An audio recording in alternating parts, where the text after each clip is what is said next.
Hello everybody, welcome to a bit of a surprise stream. Granted, obviously we don't normally stream on Thursdays. Yes, we do, Tony, we stream all the time. Yes, I know that, we do stream all the time. But the reason that we've decided to stream tonight, of course, is because last night we clinched promotion. We clinched promotion to League One with a game to spare. We have to play Crew still, so we'll play that tonight. Oh, it was fun. It was fun last night, wasn't it? We had such a laugh to get to the end of it, and then amazing scenes to finally get over the line. We have to do some stuff tonight. We've obviously got this Crew game to play. We will fill you in, Lulu Booster. Also, I've got this. I've got an entire Victoria sponge right there, so that's going to be eaten as well. So let's have a little look, shall we? And do some celebrations, because I've got to get you up to speed with where we are in the British Steel Challenge. There we go. Welcome in. As I need to say a big thank you first of all to Rogie, already getting people banned before before the streams even started. So people whose names have been shared throughout the community. Bye, idiots. Please don't come here ever again. So this is where we are. So Lulu Booster, what you missed last night. Welcome in Orion, by the way. Welcome in Cardinal Chunder. Welcome in Dan, FM, Big Rogie, Cass. Everybody who's here, Lewis is in as well, and of course everyone who's just sort of chilling out in the background. We had a brilliant time last night. Regular Guy FM, evening sir. This is where we are, League 2 with one game to play. We are officially promoted. We finish second in the league. We can't finish any lower, can't finish any higher. So yeah, we finished second and we play Crew on the last day of the season. So we can actually keep Crew out of the automatic promotion spots. We can keep them in that playoff mix. Woking have to face, who do they face in their final game of the season? Why is that showing weird? They have to play against Doncaster, who are 16th. So Woking probably have the easier fixture out of the three of us, but obviously we've done our bit. This is how we got there. Right, look at this as a run towards the back end of the season. We played 16 games last night, I think it was 14 games or something last night. From Solihull Moors we started there with a draw.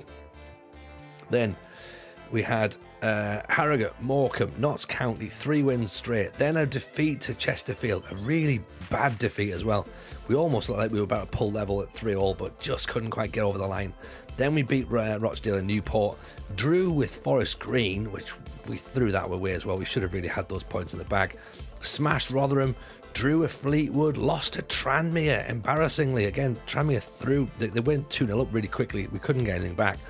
Then we managed to get the job done. 3-1 against Accrington and then 2-1 against Doncaster. We play Crew tonight. That's going to be the final game of the league season. As I say, currently we've got 7 days left to chill until that match happens. I should show you, this is where we currently are in terms of progress, because we've obviously updated the screen. It says season 10 already. It does say season 10 already, but more importantly, it says 8 trophies won out of 35. So we are of course going to start moving towards that 35 trophy target. So there's one more ticked off, you know, one more ticked off. Still quite a lot left to do though, to be honest. Rogie's hurt himself with a box of Timbits. Rogie, you definitely, I feel your pain, man, genuinely. Also as well, by the way, this is the guy that we're talking about on Twitter. We looked at him last night. Came in through the youth system. 6'8", jumping reach 13, heading ability 4, first touch 14, flair 14, aggression 16, aged 15 years old. So he might be decent in the future. He might end up being just a big, tall player who maybe doesn't amount to anything. But then 3 games played in the reserve so far, 3 goals scored, so that's pretty handy, to be honest. We've also got a Yamiogo as well, who's come through the youth system as a defender, and Gary Wilcox, not great, and Gregor Diamond, who again not brilliant. It wasn't a fantastic youth intake really, to be honest. I mean, I guess the question would be, as you're seeing there, he's 6'8" now at 15. Can he get taller? Can he get taller than that? You know? Other question, is there ever going to be a man who's going to be able to outrun a shark? No idea. No idea. All these questions that we still need to find answers to. So, things we do need to find answers to, okay? And here's a question for everybody before I get tucked into that. You know, let's get started first of all. A little bit of celebratory Victoria sponge, okay?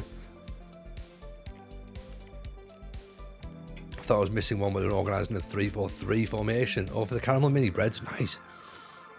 Good work, Dan. I've got some questions for the chat tonight, okay? Enigma Records, welcome in, pal. Nice to have you here. Of course, Mrs. J's in as well. We have to talk about Sunday, of course. Sunday, the big 12-hour stream-a-thon. So that's going to happen. Questions we've got tonight, okay? And let's get it out here now so we can discuss it, because it's going to be playing on our mind tonight and tomorrow night, okay? Will Sonia, congratulations on the promotion. Thank you very much, Will Sonia. We've certainly, like, it felt like a proper good achievement, to be honest, because we weren't expected to. We were expected to finish mid-table, so we've massively overachieved with Oxford, okay? And again, keep that in mind, because when we go up into League One next season, okay, this is how it looks right now. Okay, Coventry are gone, right? They've been promoted. Walsall probably promoted. Swindon potentially. Salford, West Brom may still be in the league next season. West Brom, that's a huge team to try and battle against. Can you sign the guy from Oldham? Which guy? Sorry.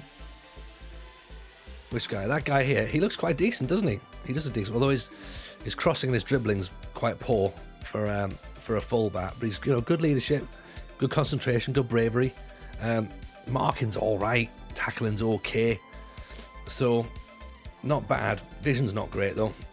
He's sort of, if we play as a fullback on defend, he's fine.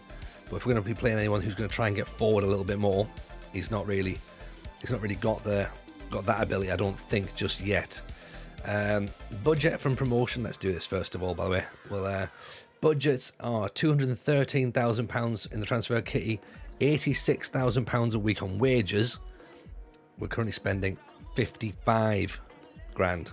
Okay, so we've got a little bit of money in the transfer budget to start paying some players if we want to.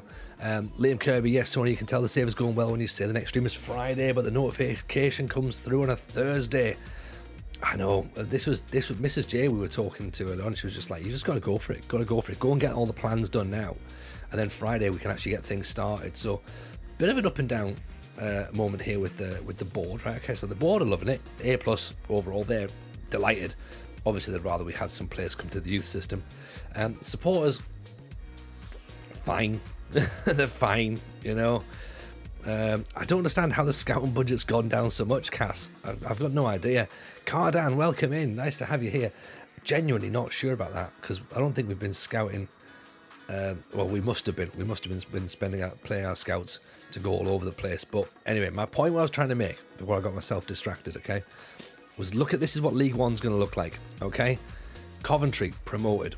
Walsall, Swindon, Salford, Wigan, West Brom. They're all potentially in with a mix of going up, right?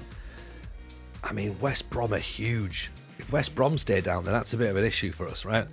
Hull are still in the division. That's an issue for us. Portsmouth are still in the division. That's an issue. Charlton, Sheffield Wednesday, Bolton. Still some big clubs in there. Teams coming down, Cheltenham, Wickham and Lincoln and Sutton. We don't have to worry about those, okay? But teams that are coming down from the Championship, Reading, Bournemouth, possibly Peterborough. So, again, massive teams. Maybe Birmingham could be a thing. So we have to look at League One very carefully, okay? Do not take the posh. I'm not taking the posh job, Rogie. We've been and we've done posh before, okay? But we have to look at this very, very carefully, okay? Next season in League One, I think Oxford could do okay. I think we could be fine. Yeah? I expect us to be around about here, 13th. Yeah? It's a reasonable prediction, I think, for us to be maybe finishing 13th. Bear in mind, we've never finished below second before, okay? What we have to look at more importantly, other than league position next season, is next season, I think, is the chance to win the Papa John's trophy, okay? So we really have to look at how do we win the Papa John's. Are we going to win the Papa John's with Oxford? Probably not. Or do we put all of our eggs into winning the Papa John's with Oxford and sacrificing the league, essentially? We should be on a fairly good thing with the board. They should be okay with us. We shouldn't theoretically be sacked. Or do we look at maybe moving clubs to a club that could win the Pizza Cup? You know, like maybe if something like a West Brom comes available, maybe if Bolton comes available, Charlton could maybe do it, Hull possibly. You know, I think that's where I'm wavering a little bit. Like, this Oxford side's fun, but remember, Linfield was fun. I had fun at Linfield. I had fun at Banbridge. I have to make a really smart decision at this point. Pass the Dutch. Welcome. The Plough. So what happened? You missed the last 3 games of the season. We got promoted in second place. So we've got 1 game to play tonight, which is going to be Crewe, which is kind of a bit of a nonsense, a doesn't really matter game, because it's already sorted. We're obviously going to start planning for next season. You're right, Cass. You know, we are forgetting we can move mid-season. Obviously, if things go well, we can look to move mid-season.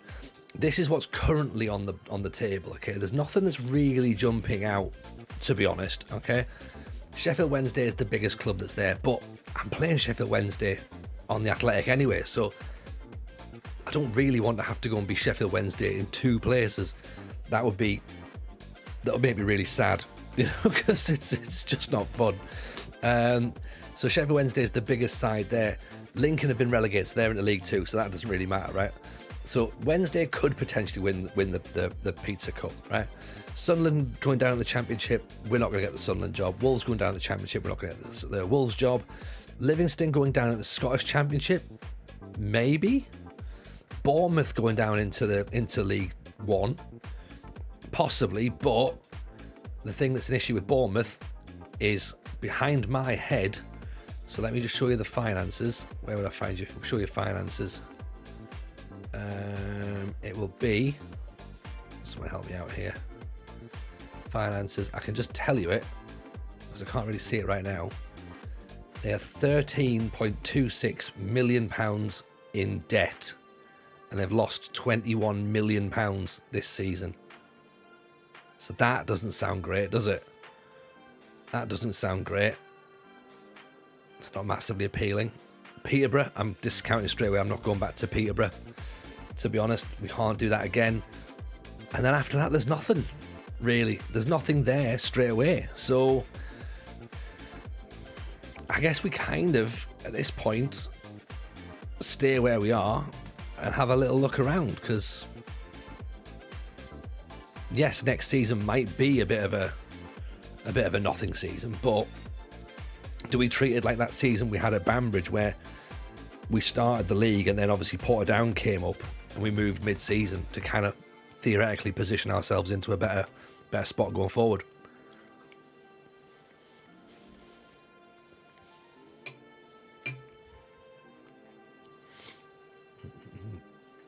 Let's have a listen to what we've got sort of coming on in the chat there. So we have some plans, some thoughts from people. So Barton saying, if the opportunity arises, you have to jump ship. Liam says, at least 12 teams in your league next season are former Premier League sides. That makes it a tough season, a tough league. 100%. League One gets difficult, doesn't it? But then again, we have got this momentum, this bounce. Could we just keep going forward? Could we keep charging on? Who knows? Barton, it's about winning. Ultimately, there's teams with better squads and bigger budgets. True. Rogie, can't you just take one of your 80,000 that you've won in other saves and claim it for this? Oh, the Papa John's? Yes, we could do that.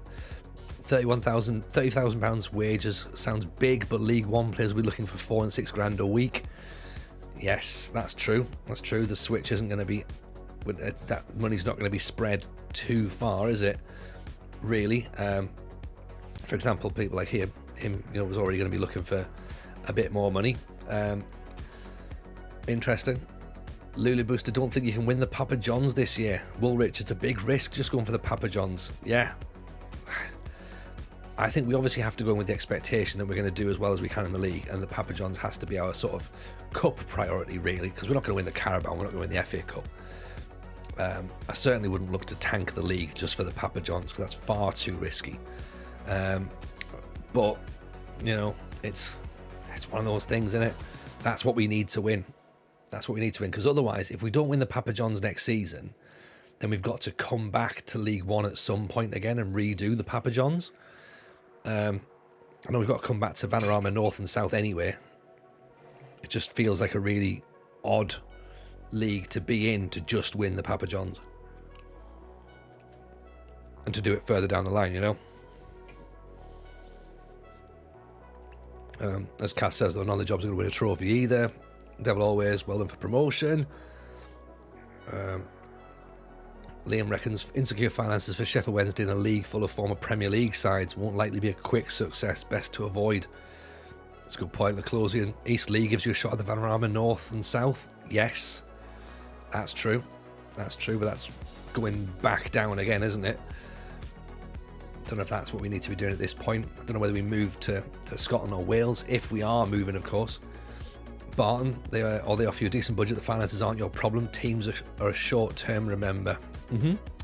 Go to Wales, Colwyn Bay, sleeping giant in the Welsh League. I mean, I'm gonna be honest with you, that is something I've been looking at and thinking about and being like, lovely Colwyn Bay, because they're gonna get relegated again into the Cymru Premier, into Cymru North, sorry. But then we have to win it.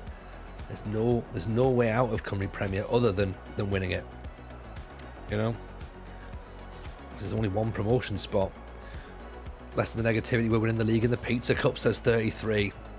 There you go. This is what we're here for. I like the mix of levels of confidence in the chat, to be honest. Don't forget, clubs want stability and don't like managers that job hop. True. I mean, we've been here 3 years.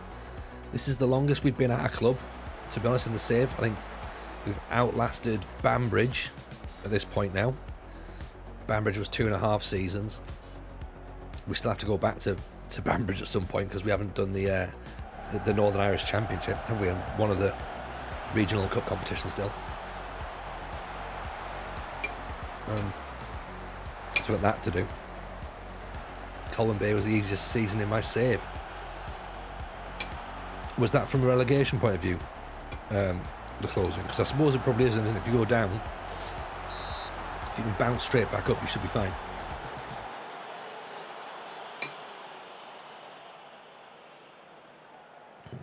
Evening, Rada. How are you? Welcome in. The best time to move is if you want to transform a team, get the end of contract players. I think that's kind of what we did with Oxford, really, wasn't it? We timed it nicely to get into this division just as they'd been relegated. We had all summer, because we were there right at the start, we had all summer to lay the foundations for what we wanted going forward into the National League. And we took ourselves to the last day of the season, didn't win the title, then we got to the playoff final, didn't win the playoff final, regrouped, and then we sort of like came back out again, smashed the league, smashed the FA trophy, got ourselves into the League Two. League Two started a bit wobbly as well. We were like, I'm not really sure if this is going to be too difficult for us.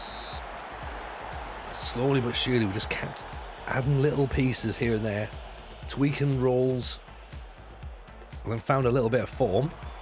All of a sudden, we were like, we were just flying. Just got that consistency, got that morale up, got the belief in the club. And to think we wanted to go to a club like Forest Green. Like, remember that when we were sort of looking at them going, I tell you what, Forest Green's a step up. Back when we were in the National League, thinking, that would be great. Lovely move, that.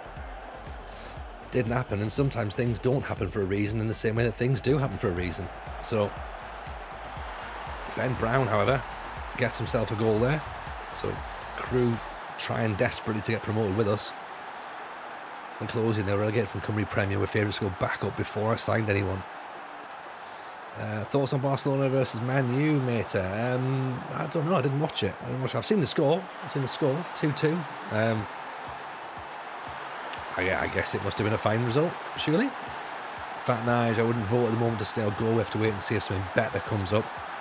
Wait till the league resets and get all the bonuses for our promotion. It's sensible.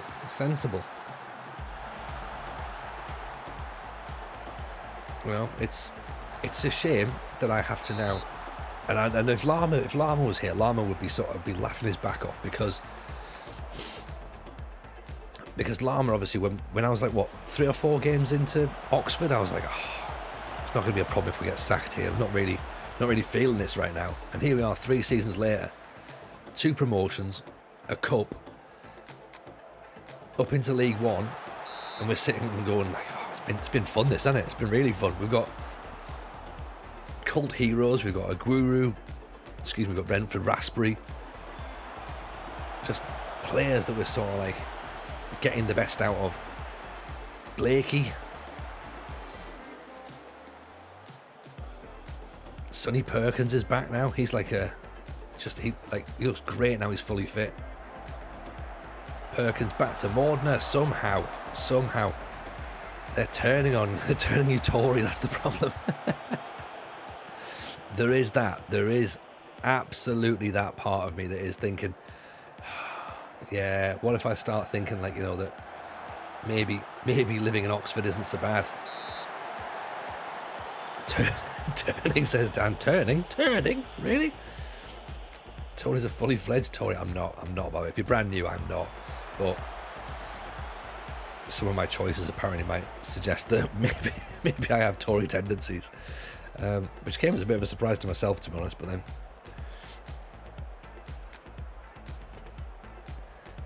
let's see, anyone we can make a change with, because we've got a couple of players that just aren't quite performing. Aguero, for example, being one of them. Let's put Gabopo off. Plus, of course, we spent big money as well, haven't we? We spent 100 grand on Johnny Edge. We spent 30 grand on Aguero. So there is some players we need to sort of see how these players step up. Can they go into League One? Like we'll start looking at the squad in terms of the planner, looking at what we need. Because right now I'm having a look at that starting 11 and I can already see at least 2 or 3 players that I think we need to replace in League One. Woolrich and Arias last night, the Hackney in real life is currently one of the form players in the Championship. So both you and Carrick managed to get a tune out of him. Yeah, he's a cracking player for us, isn't he? And I think the Borough fans and the Borough as a club, they've got very high hopes for him. He looks like a talent, to be honest. And we bought McKinley as well, who's a new gen at the same time from Borough. He didn't quite make it, but yeah, it's Hackney's definitely done well. Getting beat by Crew, Jameson out. I mean, this is the thing, isn't it? We might well be in a situation where the fans might want us out right now, and go, you know what? No. Obviously, we've had too much on the old promotion sauce.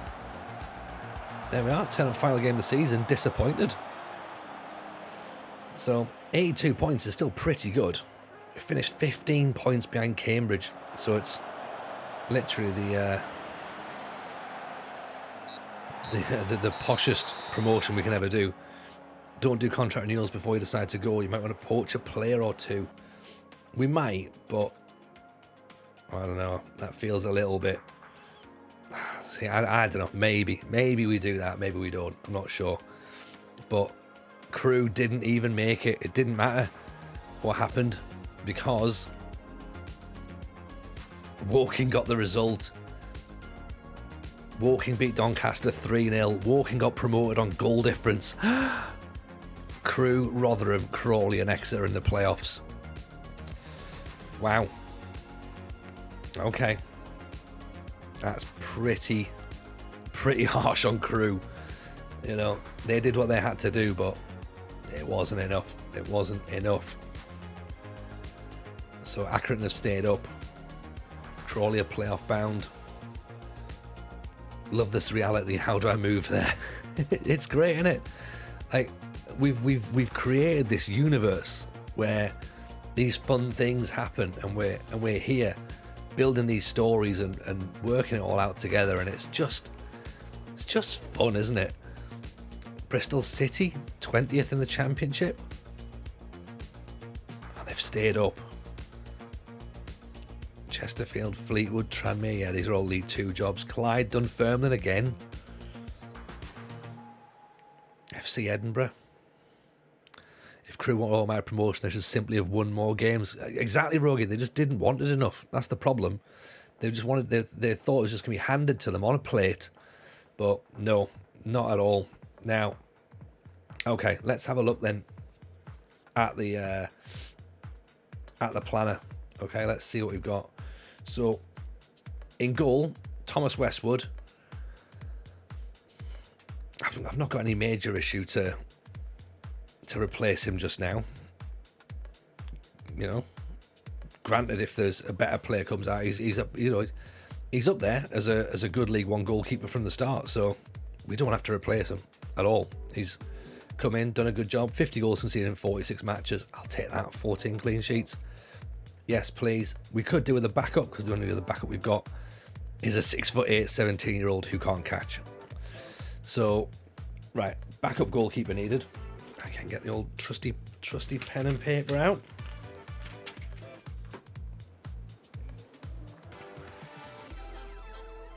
Backup goalkeeper, definitely needed. Pen and paper, the old school way. It's the only way, really, isn't it? That's the thing. There's no other way for us to do this, I don't think. Let's go to the squad. How do I get to it properly so I can do this right now? Okay, so Dean can come out. So right back. Currently this season, Lintott and Thorne.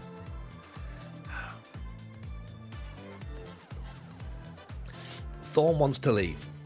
Okay? Thorne wants to leave. There are clubs interested in him. He's out of contract. Shrewsbury want him. I mean, he's good. Is he League One good? What do we reckon? What do we reckon? Do we try and keep him for one more year, or get rid when we can? Cash in at 22 grand.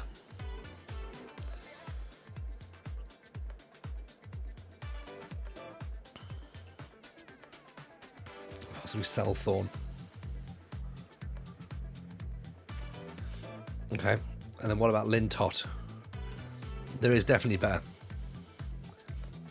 There is definitely better. And again, I don't think Lintott as well. I mean, if we let them both go, we need two right backs. Could either of these players play as a backup right back? I guess we need to work out who's more likely to want to be that backup player, isn't it? Lintott, backup, right. So we need a first choice. Right back.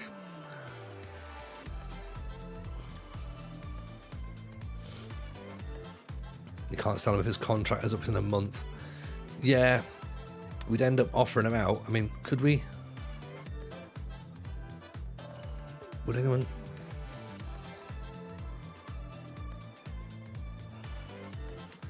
I mean, ironically, Thorne's played the better of the two. And he's more versatile. He can go up front if needs be as well.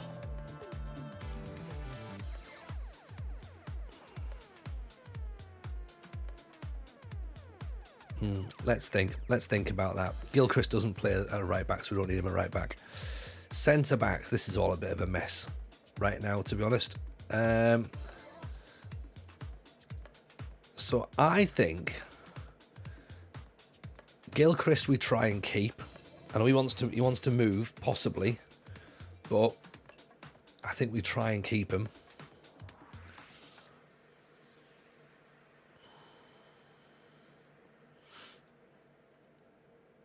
We're keeping Thorne. Okay. Gilchrist, I think we keep. Casey is 30. He's slow. Okay. He's got another year left in his contract, so we can hang fire for another season with him. Right? He'll be a backup this season. He won't be a first teamer this season. 30 years old is pretty much a pensioner in this team, isn't it? Paul Tracy. I mean, he should be great. He should be great. Is there a chance that he's now taken a year to settle in and we just give him games? Can he be good enough to be the partner for Gilchrist as the centre half? I think we need another centre half anyway. I think we need a really, really good centre half.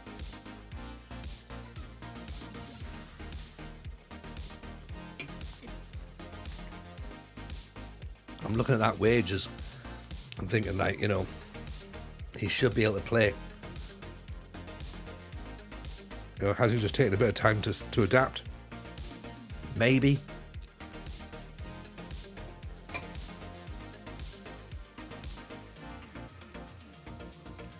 He's here for another season anyway, so, you know, I guess we do that. Gabopo was just brought in as a short-termer. But you know what? He's played really well. He's played really well. He came in as a fringe player. He knows he's only a fringe player. But he's played 11 games. He's got an average rating of 7.09. Like, he's been great. He's really been good. And I'm a bit worried about that because, like, looking at his attributes, you'd go, like, he's got nothing. He's got literally nothing. But it just works. It just works. He probably goes. But then you're right. Positioning's good. Marking's good. Jumping's good. Heading's good. Acceleration's fine. Like, he doesn't have to do anything. He's a centre half. If we go for 3 at the back, he's an option. He's definitely a backup, right? He's not a first teamer next season. Okay. So I'm going to write on my pad. I'm going to write centre back. I'm going to write top quality. Because that might just mean a loan, maybe. Magnus has come in at left back. He's a left back. He's an okay left back. He's an okay left back. Like, you know, Magnus is fine. Fine at left back. Attributes don't always show off how good someone shows up in games. Good point. Good point. Yeah, physically Magnus is a specimen. You know, could do, if we're going to play him as a wing back, we'd do some extra bits and pieces here, which we don't. We play him as a full back because we normally play with Blakey, of course, as the left back, the wing back, sorry. Oh. Put that over here on the left back. So there's Blakey, 31 years old, still going strong. Still going strong. I can't make a case to get rid of him. Like, he needs another contract. 31 years old. Contract's up this summer. 37 games played. 13 assists. Add that to last season's assists where he got 20.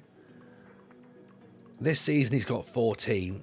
I mean, he stays, doesn't he? He absolutely stays.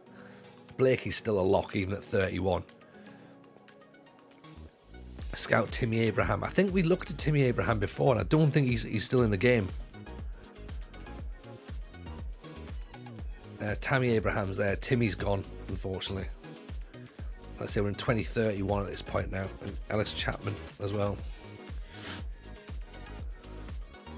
Ellis Chapman, 30 years old. Yeah, we need to try and sign younger players if we can. So I'm on the Blakey needs a new deal train. I know Rogie's thinking, you know, he's on the decline, get rid, but I think with someone who's got a bit of, someone dropped 40,000 channel points so we can have Jimmy Abraham. You know, who'll be good in League One, Bailey. He might be, you know. He might be. Maybe he took the season to to think about himself and be like, you know what? Yeah, right, I was a bit of a knobhead last year. Soz everyone. I thought about myself, and it turns out you're right. I shouldn't have kicked off. Swarby, I think we release. I don't think Swarby's gonna make the grade. We brought him in as a youngster. I don't think we've got the time to blood him. I think now we've got Magnus in there. I think maybe we're fine. I will about drop £15,000 on the dessert. It's great how this stream works, isn't it? Would you want to change the name of a player? I would, but I've already spent channel points on creating desserts for the streamer to eat.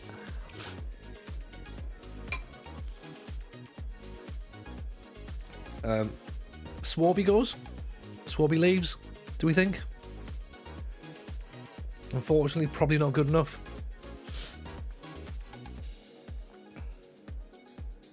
I think Swarby goes. Am I going to eat the whole cake? Yeah, might as well. It's open now. Like, you know. Here's a bit of an issue. Here's the issue. Midfield. Frankie Maguire and Hayden Hackney. That's it. That's it. Nobody else in defensive midfield. So we need defensive midfielders. Okay. Zar wasn't expecting a promotion party. No. We, to be fair, I wasn't really expecting it either. But then I was like, you know what? Let's get the admin stuff done tonight. And then we'll sort of like, at least tomorrow, we can then have... we can then start the season properly, and like we'll know where we are in terms of what club we're at. We'll have a bit of idea in terms of transfers, and we'll be going from there. Charlie Lennon, I want to try and get rid of again because he just keeps getting injured. Swarby, I'm going to put on for release as well. Actually, I feel bad, but probably need to be honest.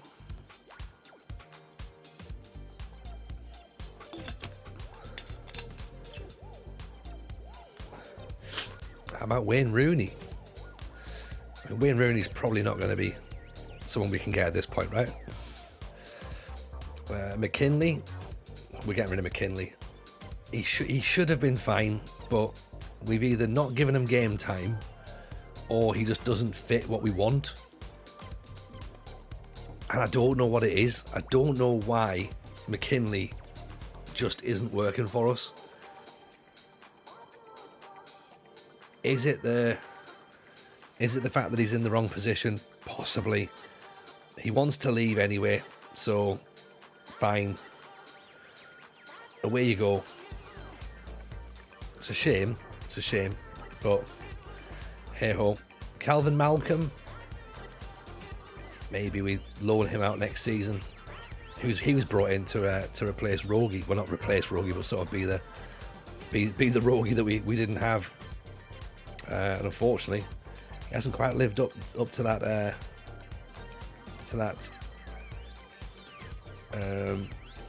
billing just yet. Other players we've got here that we desperately want. Players like Renford Raspberry still, obviously. Blenkinsop. You know, Johnny Edge.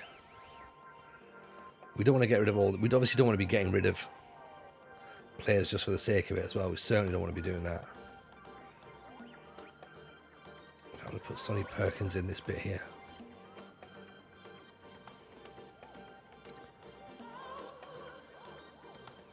Barge. Hackney can come out. Owen Burns needs... Yeah, see, Owen Burns might be an option to stay as well. Right. Lane Bourne. There's a player in there, right? There must be a player in there, surely. Look at Daniel Lewis, started season 7 as a Leicester youth.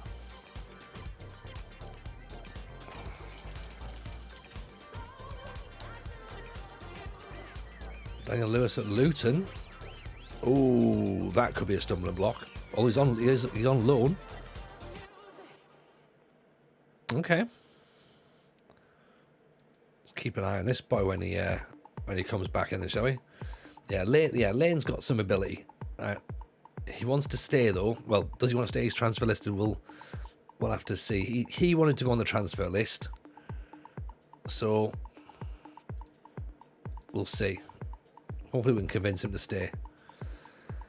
I don't know why it's £1 though. I don't know why it's £1. Renford, obviously, we'd love to get Renford back in, but it might mean trying to sign him next season. So we'll have to see. Blenkinsop, 6'5", 23 years old, wanted by Rotherham. He's looking to explore his options at the end of his contract. Shame. Bloody good rep. Could have done a decent job. Physically very good, mentally decent, technically not bad. I don't really think we played him as much as we should have done, you know. As Tony belittled these lads so much they don't know their own worth. Pretty much. Shot them down. Johnny Edge, a Trequartista, now we're talking. Okay, so we're still really lacking an AMR, really. Just behind the strikers, Joe Duffy wants to leave. Physically very good, mentally decent. Sounds like the streamer. Hey, there we go. Yeah, tries killer balls often. Joe Duffy wants to leave, which is a bit of a shame, to be honest. Oh no, didn't, did he? He's decided to stay. Okay. Is he going to get in though? Owen Burns wants to leave. I think there's something with Owen Burns. I think he's decent. Even Logan, how are you, buddy? Welcome in. Burnsy, we used a lot as a substitute last season. I don't think he's particularly happy about that. 17 for decision making, 13 for off the ball, 15 for vision, 12 for passing. He could be like a proper deep line playmaker, maybe. Fit, good stamina. Like if we go back to a proper 3 in the midfield or a proper 2 in the midfield, he probably gets more games. But I think because we play the 2 deep line players here, that's why he's not quite fitting in that system. Unless we turn one to a DLP, possibly. Zar, listen to the FM pod today. Can't believe you guys running the Tactics Garage now. Or I'm running the Tactics Garage now. Yeah. Oh, like, Zar, that's brilliant. I'm glad you picked up on that. Because I didn't want to blow my own trumpet with it. But TJ Tactics is a thing now, right? It is a thing. Absolutely is a thing. Can't believe I got it right. Mordner does what Mordner does.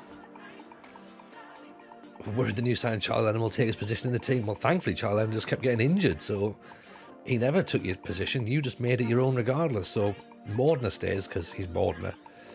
Paley stays, obviously, because he's obviously a cracking player as well. Sonny Perkins stays.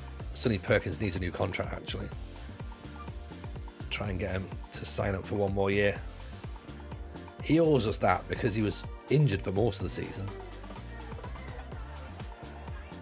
Oh, it's going to be on a slightly cheaper wage as well.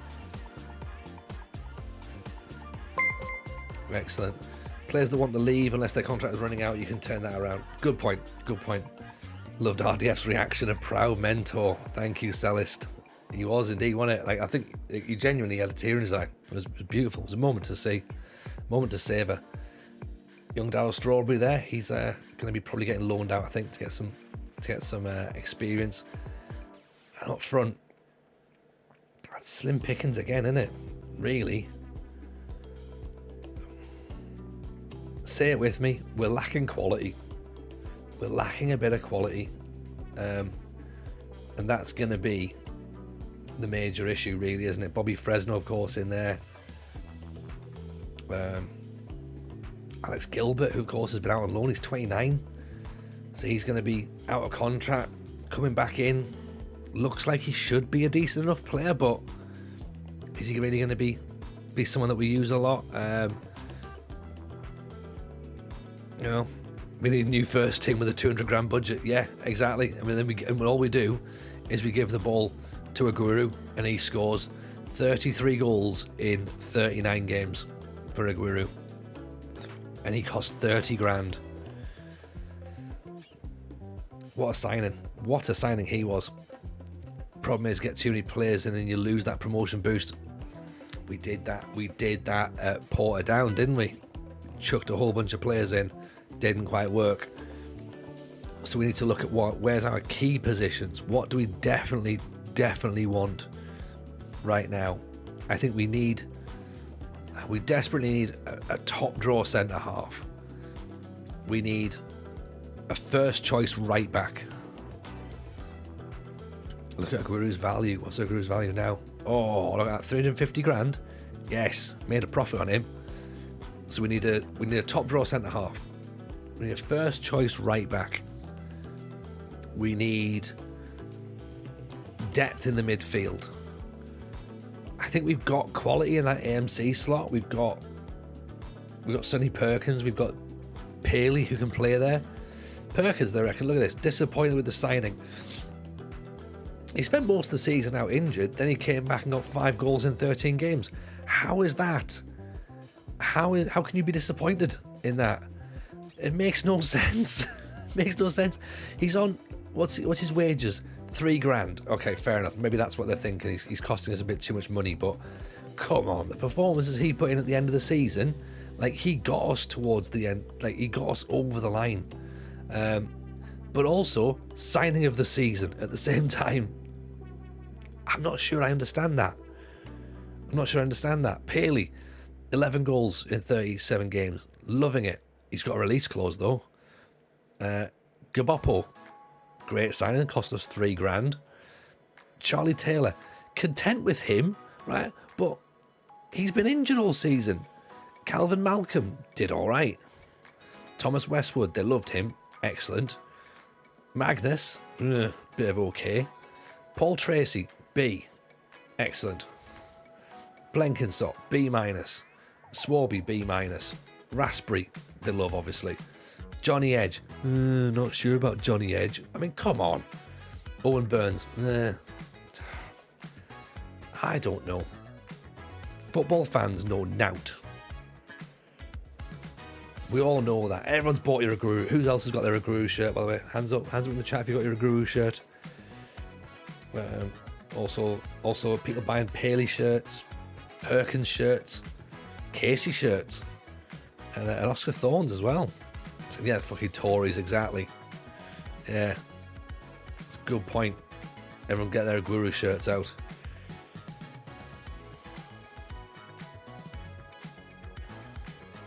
Fans player of the season, Alfie Gilchrist. I like that. I like the fact they gave that to Alfie Gilchrist.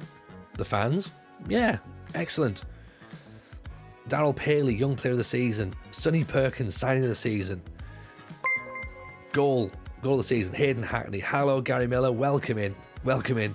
We need an Aguero chant. Well, we've got the Aguero, haven't we? We've got that bit. So we need something else in there as well, to be honest. Hope you're well, Gary. How's your stream? Welcome in. We're just doing a bit of a end of season roundup, to be honest. Blakey, most assists, obviously. Aguero, man of the matches, 6. Gilchrist, average rating 7.3. Most passes completed per 90 minutes. Gaboppo, 110. 110 passes in 90 minutes. Is Gaboppo like an absolute find somehow? Congratulations on getting to 50. What's 50? What have we done for 50, Springtide? Welcome in. There you go. We'll have to save that there. So that's part of our, if we ever get round to editing these videos. Oh, 50 years old in the game. Oh, have I? Oh, mate. Then we're going to have to start moisturising a bit more, aren't I? Start moisturising. 50 years old. Jesus. Here we go then. Right. This is what we've got. We're up 8,000 social media followers. That's what we like. The core lot have gone down. You know? Not much else has changed. Some more fair weather fans, obviously, bloody Tory lots. All the families have turned up, you know, playing with our nice football. So here's the vision and the expectation. The expectation, develop players in the youth system. We haven't really done that. Or sign young players. Haven't really done that either, to be honest.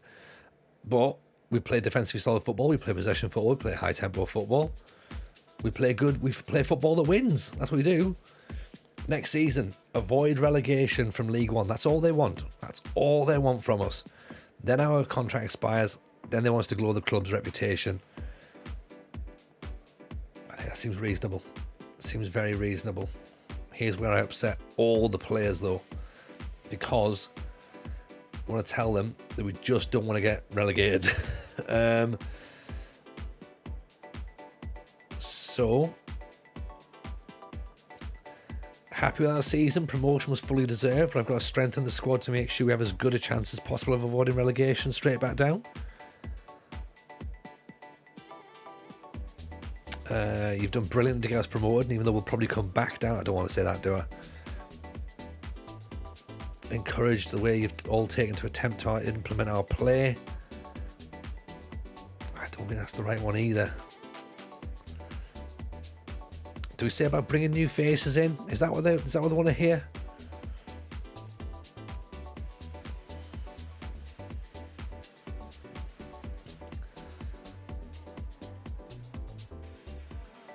I think we're in a good position to avoid relegation. Delighted with promotion this season. You've all done really well, but we've got to strengthen the squad over the off-season if we're to avoid being involved in a relegation battle. Let's win the Pizza Cup. Going into next season, I think we're in a good position to avoid a relegation battle. I think we are. But it's a tough one. It is, because none of them really, they all make sense, but these are footballers. They're sat there going, I don't get it, Gaffer. I don't get it.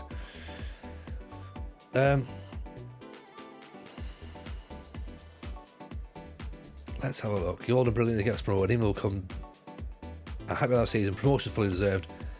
I'll have to strengthen the squad to make sure we have a good chance of not coming down.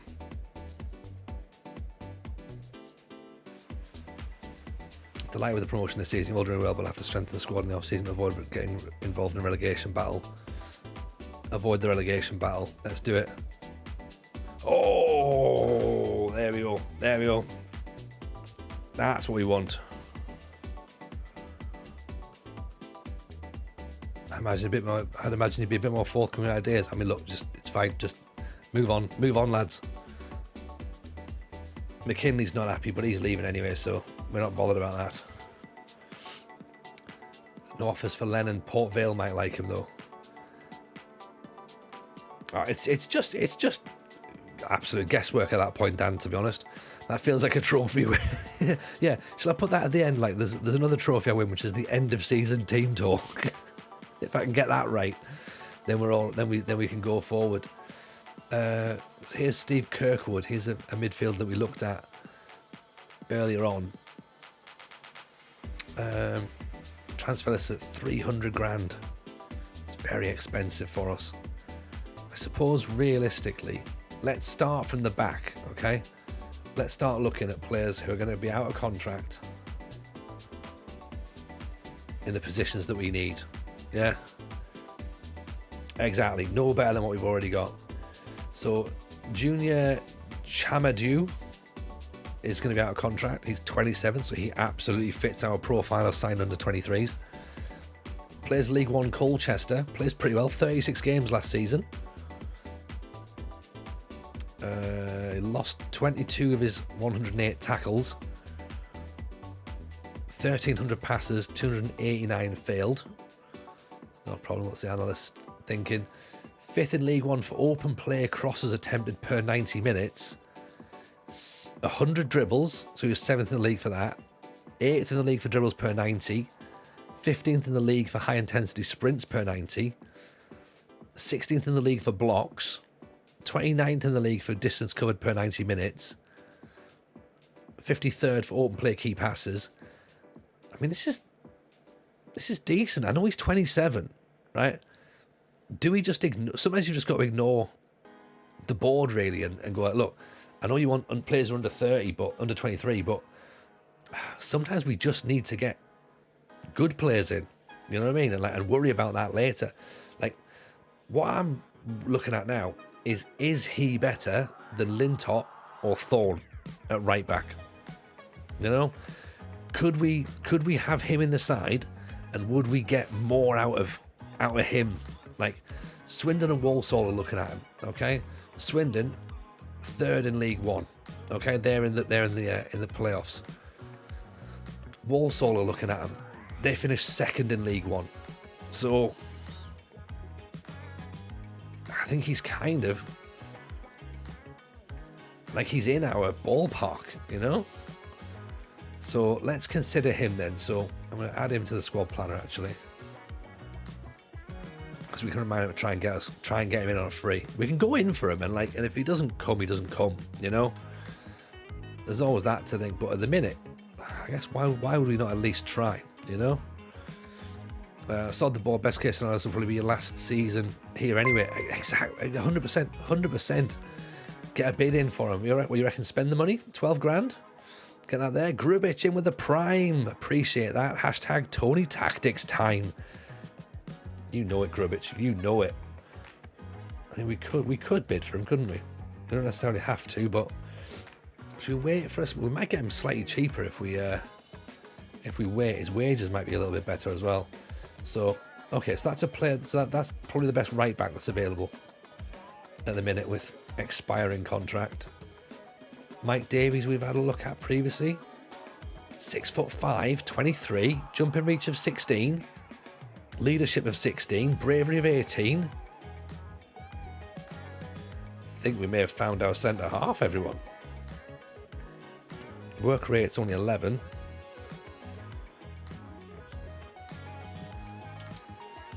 Currently at Cardiff, 3 games in the Championship. What do we think? 111 grand? Attracting interest from Dundee. Can we compare him to Paul Tracy? Slightly better technical. Slightly better mentally. Slightly quicker. Doesn't look like a Mike. Be a terrific signing, apparently. Really good technique. Dribbling's better. Long shots. Marking's just a smidge better. Leadership. That's a thing, innit? Look at these. These are the good ones. Anticipation, bravery, concentration, determination, and leadership. They're like really, really good metrics for him to have a high value in. Physically very good. He's 23, so he fits the blueprint. So he could be an option. Harrison Burke, he's former Peterborough, isn't he? Or Chester. Fletch Waterhurst. Just looking at players that we've scouted previously as well. Not 100% convinced. Wicked Republic, welcome in. Appreciate the follow. Very kind indeed. Let's have a look and see if there's any right-sided players.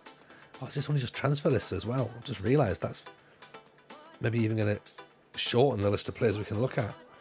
Hello and Chase, everyone got off work 3 hours earlier than expected, so it's a good day.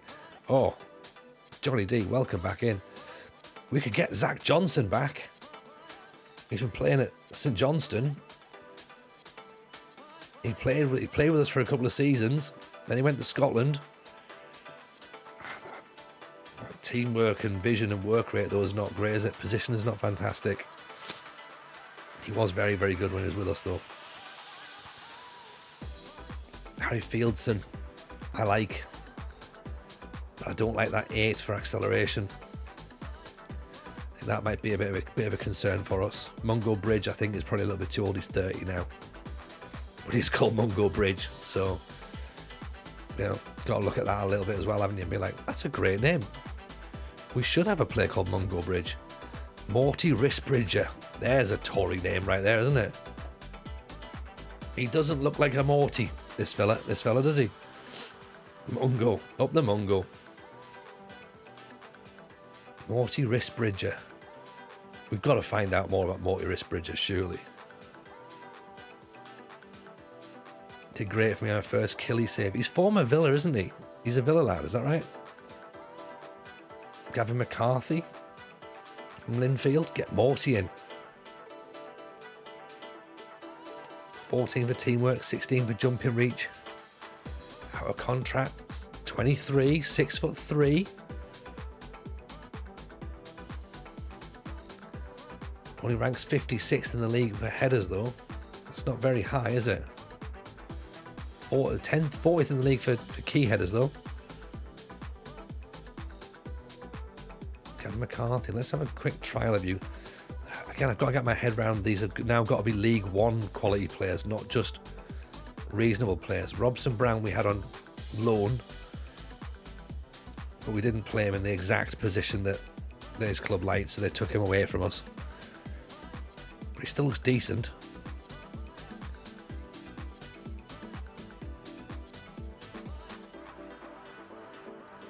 He's 22 years old as well. I wonder if there'd be some sort of compensation to have to pay for him. Lawrence Harrison. He's not quite doing it for me. Charlie Dunton. Acceleration 4. Any good players on the teams that went down to League 2? Well, I think that's what we're going to have to start looking at, really. This bit is just a very quick, high-level whistle-stop of who's out of contract, who do we already know about, is there anyone that should be on our radar right now? And then we'll start looking at all right, okay, well, these are the players that are also worth looking at, and we'll do it that way. Because obviously, we still need to officially be looking at, there is still a possibility that we might not even be here next season. That's the thing. We're staying for now, but who knows what comes up in the next couple of weeks? We could pull through. West Brom could want to sign us, and then at that point you're kind of looking, well, West Brom's probably got a better chance of winning League One than we have, as Oxford. I think. No guarantees, obviously, but you'd certainly consider it, wouldn't you? You'd think on paper. Would you go to Sheffield Wednesday? Well, Sheffield Wednesday job's available right now. And I'm keeping it at arm's length because obviously I'm already Sheffield Wednesday manager in the Athletics save, so I don't want to be Sheffield Wednesday manager twice. I think that's a lot of sadness. I don't think I need to be sort of like having 2 saves where I'm Sheffield Wednesday. Even a Sheffield Wednesday fan would probably be thinking the same. They'd be like, Tony, you don't need to do that. Don't manage Sheffield Wednesday twice. Henry Lister looks okay. Do we think? I mean, even if Hull came calling, they've got a bit more. They're probably expected to win the league. They'll have a better setup than what we've got. Good League One player. Good midfielder, actually, to be honest. 3 Sheffield Wednesday saves. You don't need to be watching 1 as well. 100%. There's literally nowhere for you to escape. And, of course, you go and watch them out of choice as well. So that's it's a dreadful position to be in. Macaulay Tate we've looked at previously. Determination's good. Decision making's good. First touch, composure, acceleration, passing and vision. All pretty decent. Off the ball's not brilliant though. Teamwork's not great. Tony Littler. Reasonable potential, but not really. Some players just need a quick eyeball test, don't they? Some you can just tell straight away and you're like, nah. Like, if it's players that we wanted to get in straight away, we also don't need to look at players who've got potential because we just need to get quick wins, essentially, really. Let's have a little look at right midfielders because it's quite a tricky position to fill, to be honest. Craig Reid, no. Malmqvist, Icelandic. Look at that. 15 for acceleration, 20 for agility, 14 for determination. We like this. Standard DNA that we usually go for, Grubic, is we like players who work hard for the team. So good work rate, good teamwork, good determination, and fitness, really. To be honest, that's kind of what we look for. Malmqvist is the guy. He's got to be the guy, hasn't he? I'm just going to put, he's a 0. He doesn't even cost anything. He plays both sides as well. Dribbling's only 11. First touch is 12. Doesn't really matter. Vision of 5. He doesn't care. He doesn't care. He's just like, it'll be fine. Agility of 20. Yeah, and we like people who are physically dominant as well. So good jumping reach. Because obviously jumping reach beats height, so it doesn't necessarily matter too much about your height if your jumping reach is good. But yeah, I do like a tall team, because you need to have those threats all over the pitch, to be honest. How does someone from Iceland end up in Carlisle? It's a shit stag do, isn't it? That's gone wrong. It's gone very wrong. Remy Reese Dottin. Again, that's a Tory name right there, isn't it? Grubic, I'm 6'7". Don't need a jump to win the ball. You'd be perfect, Grubic. Get yourself in the team.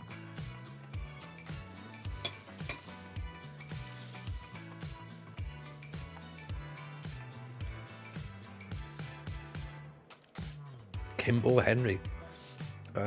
We have got a DNA. There you go. So we can put that there. Whether we can edit the DNA or not, I don't know, but it is there. If someone can confirm whether we can do that or not, that'd be much appreciated.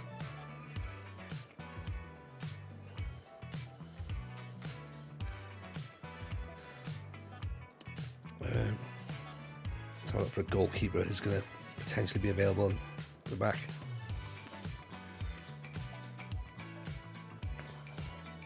No goalkeepers showing up for being out of contract. And then strikers, take your pick, innit, really. Lewis Richardson, 28, 17 goals in the National League. Callum Marshall from Ballymena. Evening, AJ, how are you, pal? Welcome in, hope life's treating you good. Nice to have you here. What's been happening in your world, man? We're all very good. We've had our promotion party. Well, so we're currently having our promotion party. We're trying to work out what to do in terms of going to League One, whether we stick with Oxford, whether we move on to another club or not. Obviously, we've got to sort of presume that things are going to stay as they are, so we'll push on and go forward. I like the look of this guy, actually, at 23. Good balance, good jumping, good first touch, composure's good, flair, technique. Teamwork's not brilliant, but he does attempt overhead kicks. So, you know, there's always that, isn't there? Welcome in, My Turn Racing as well. Nice to see you. How was your stream? Hope it was a decent one. He's hardly any money as well. Dirt cheap.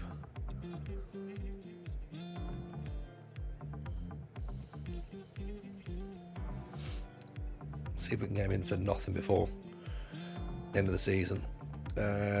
Attempts overhead kicks. Doesn't say he connects with overhead kicks. It says he attempts them. So, you know, we'll see how he gets on.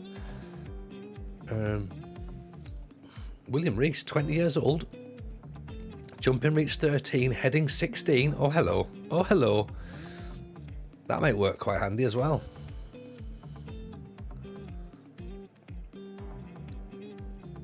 Are you gonna...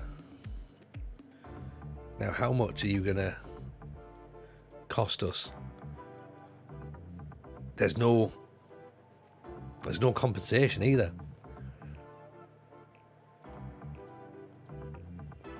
He could be interesting. He could be a secret weapon. Maybe. Joku.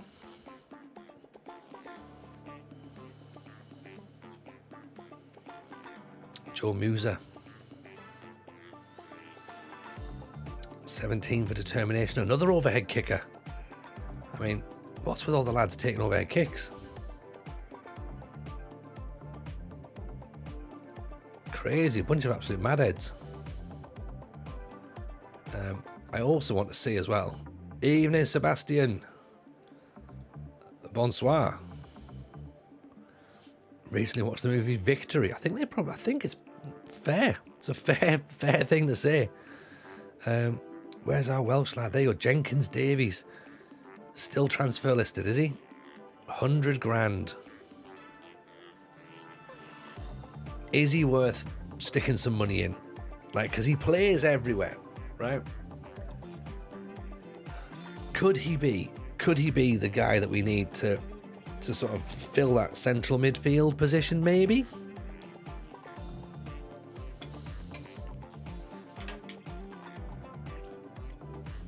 Things are like, I know it's the National League, right? But 19 assists. They call him multi-tool. 100%. Inverted winger, or regista, or advanced playmaker, or enganche, or midfielder, wide playmaker. I'm tempted. And he's only got a jump reach of 5, so he's sort of like he's wanted by Cambridge, so we've got to beat him. Will Jenkins-Davies has to come to us rather than Cambridge. Surely. But 100 grand is a lot of money. I mean, it's not really, because we paid that for the edge. So maybe I need to have a rethink on what is a lot of money and what's not. Steam power is available. Oh, hang on.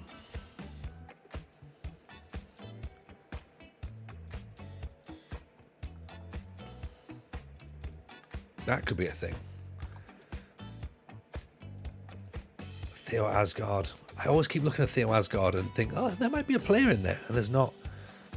Watanabe is now available, but jumping reach 15, heading 6.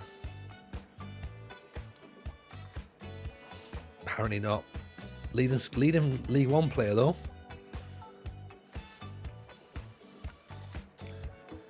If you come up with those names, your name's going to sound like you vote in the Parliament. Check the rules in League One. There are a lot of countries that are exempt. I don't know, but I could.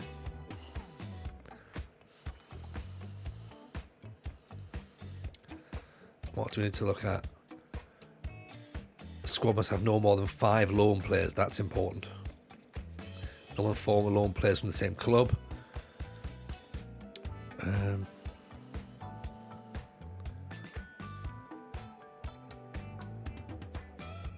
8 players trained at the same club, 22 players, 4 long terms, loans allowed.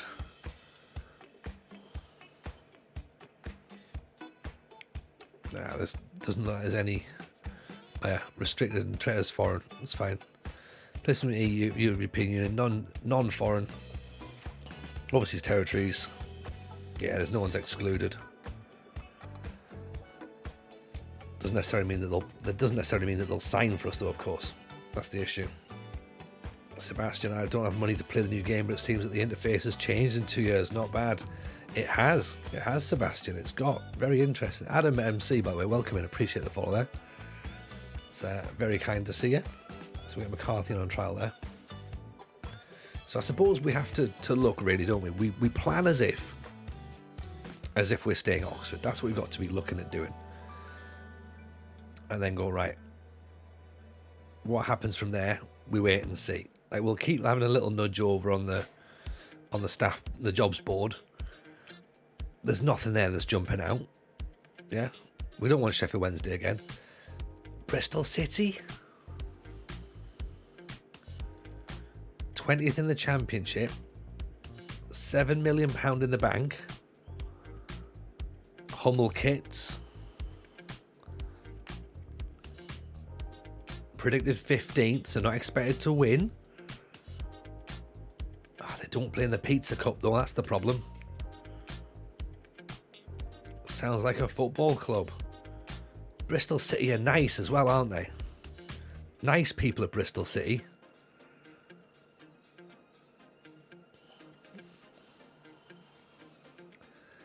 Could we win a championship with them? Put the pizza on the back burner with same with the Steel and Sons. The other ones in Bristol are rough, so we go for the nice one. Barton, for me, it's Bristol. Scotland are a championship relegated team. Well, we'll put it this way. They've only just survived relegation, because the only other ones that came down are Bournemouth, Reading and Peterborough. And I can't go back to Peterborough, really. can't go back to Peterborough. Bournemouth are in mega debt.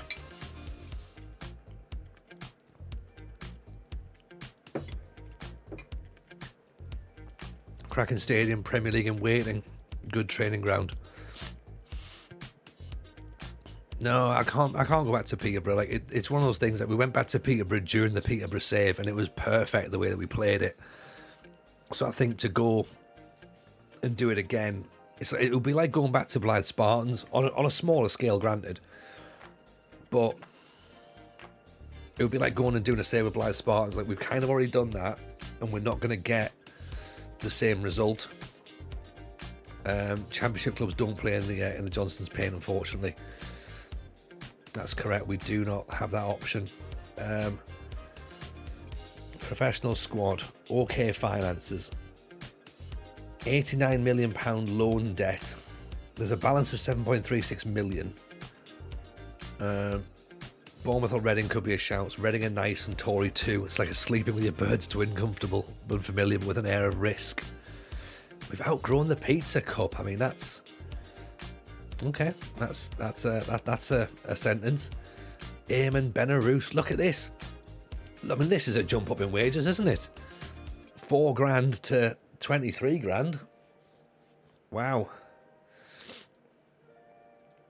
Kofi Balmer, 20 grand wages. Get the next flight to Scotland. Benayoun is also an actual youth prospect as well. Nice. There is a decent academy there, isn't there? Good academy coaching, average youth recruitment, great youth facilities, great training, good corporate.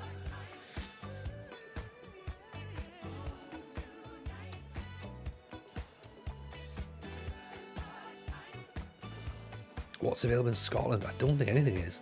They've won the Anglo-Scottish Cup previously. So the other things that are available right now. Landfair in Cymru North. Livingston's possibly going to become available. I'm going to sneeze, sorry, excuse me.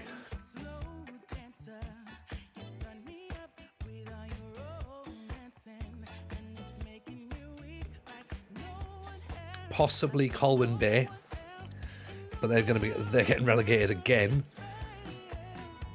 from Cymru. They just keep up and down. They're like a yo-yo club at this point. So I think Colwyn Bay are definitely our Welsh team when we go over there and get something done. Llanelli as well have gone down also. That's a lovely little stand, isn't it? That's cracking. Stebben Heath Park in Llanelli. Like that. Cardiff Met Uni got into the European leagues. Not Swansea. Where's Swansea? Swansea Uni. There they are. Clantworth Major have gone down, sadly. At this point, I think Clyde, maybe that's just insecure. Dunfermline's insecure. Edinburgh's insecure. Berwick's insecure. Berwick might even get relegated, so Berwick might not even be an option.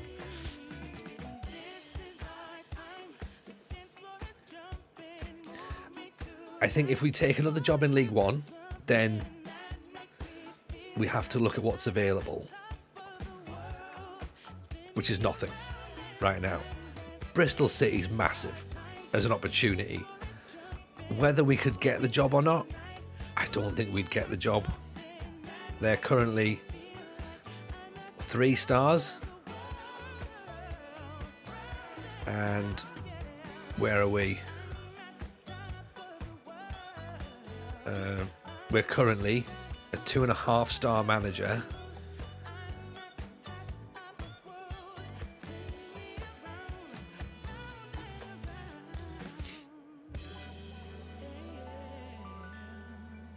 Oh, this is quite good. I've not known this has been added. Known for avoiding players approaching the second half of their careers, not wanting to sign players who are arguably past their best. There you go. Wants a high-tempo pressing game, prefers a possession-based style of play. You easily get a 3 when you're 2.5. Over-promising the interview. Imagine the championship with the second last league I'll go for. Are you always in League 2? No. So we start. So basically where we've ended up at this point is we've now brought ourselves up to this level. So this is our history at the bottom here. You can see, so Banbridge in Northern Irish 3rd Division, Portadown in Northern Irish 2nd Division, Dungannon and Linfield in the Northern Irish Premiership, Oxford in the National League, then in League 2, and now into League 1.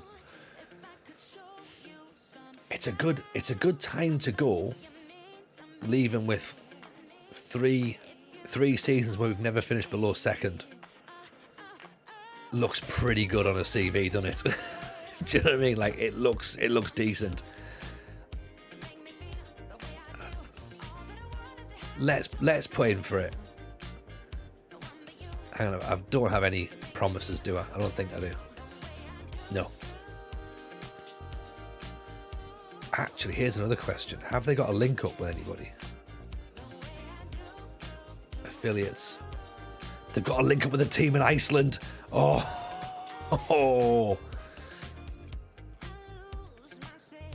There's clearly no players there, but all right, let's get in for it. Bristol City could be interesting. That's new. It's not a thing in real life. Well, springtide. This is what needs to happen. You need to get on the Iceland boat, right?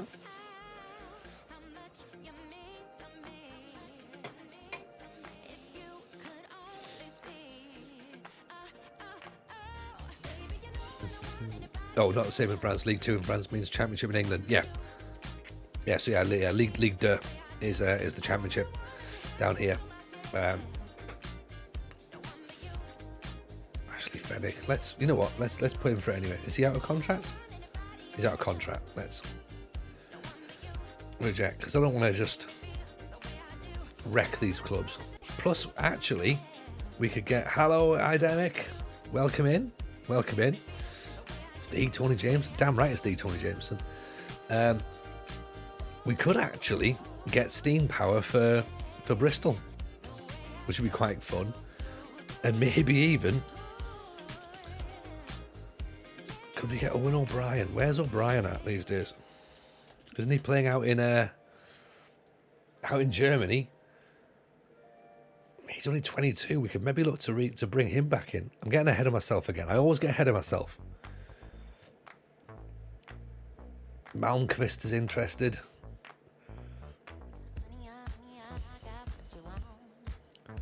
One-year extension after 5 games. Maybe not after 5 games, mate. Like, look, is Rogie an option for Bristol? Ooh, maybe. Tony, you can't play football on top of a volcano. Hey, watch me try. Rogie doesn't like Bristol, apparently. Okay, fair enough. You could try though, Rogie. It'd be nice to get you down here, you know. Bristol's quite nice as well. Bristol's a bit more sort of like, Bristol's definitely the opposite of Oxford, isn't it? Oxford's very sort of like Tory. Bristol's a bit more sort of like lefty hippie. So we could do that. We're not accepting a move to Preston. We might be going to Bristol, Mrs. J. So, which is totally fine. Bristol's a decent city. So William Rees is on his way to Oxford. So let's at least get Oxford set just in case we do go.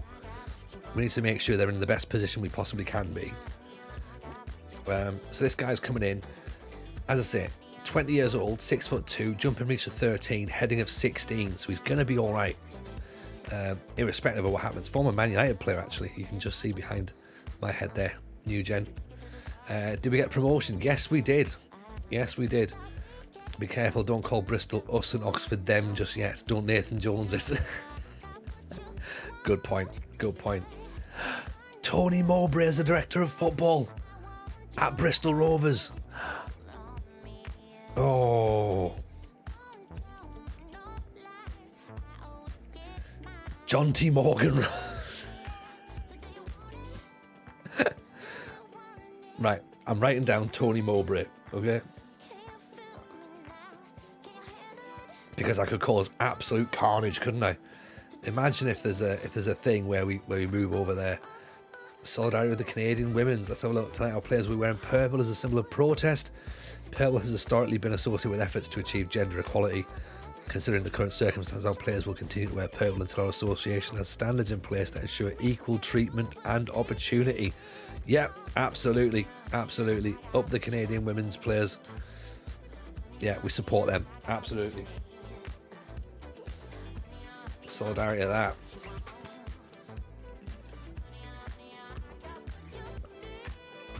Riverside, you went to school with Tony Mowbray. Love it. We've got backstory as well. I'm a big fan of backstory. Bristol City once bought a Rovers star player, activating his release clause, then put the billboards up welcoming the player to Bristol dub shithousery. I like that. I like that. I do like the fact that Bristol Rovers are a cool club as well. Malmquist's in. And again, I'm definitely not trying to get ahead of myself. Okay, but we do have to have a little bit of just, check in about the club, see what they are in terms of like the good stuff they do, because they do good stuff. Although at the minute they do have Nigel Pearson as manager, so swings and roundabouts, I guess.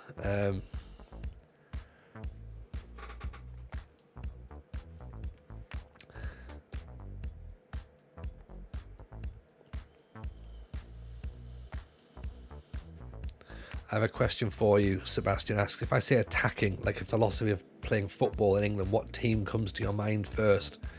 I think you're probably going to be looking at teams like, people would probably associate straight with attacking football with like your Liverpools, your Manchester Uniteds, your Arsenals, Man City. Like they're your top teams that you would expect to be attacking.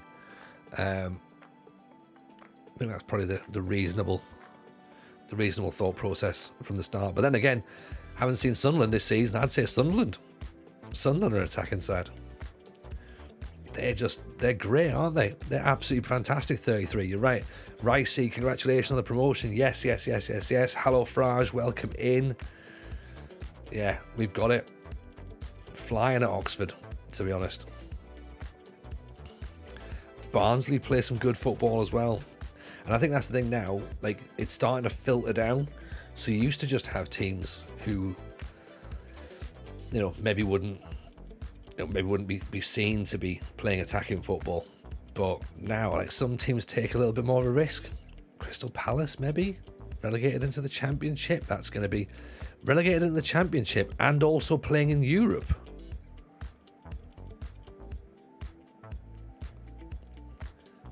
What did they do? Did they win the cup?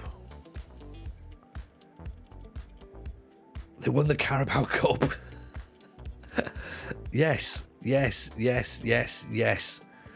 Love that. I'm going to pop that into the Discord, by the way, because that is top quality. Right.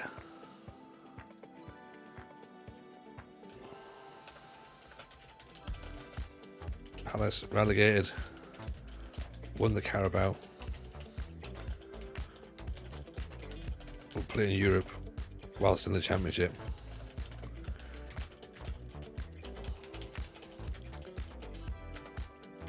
Love it. Absolutely love it.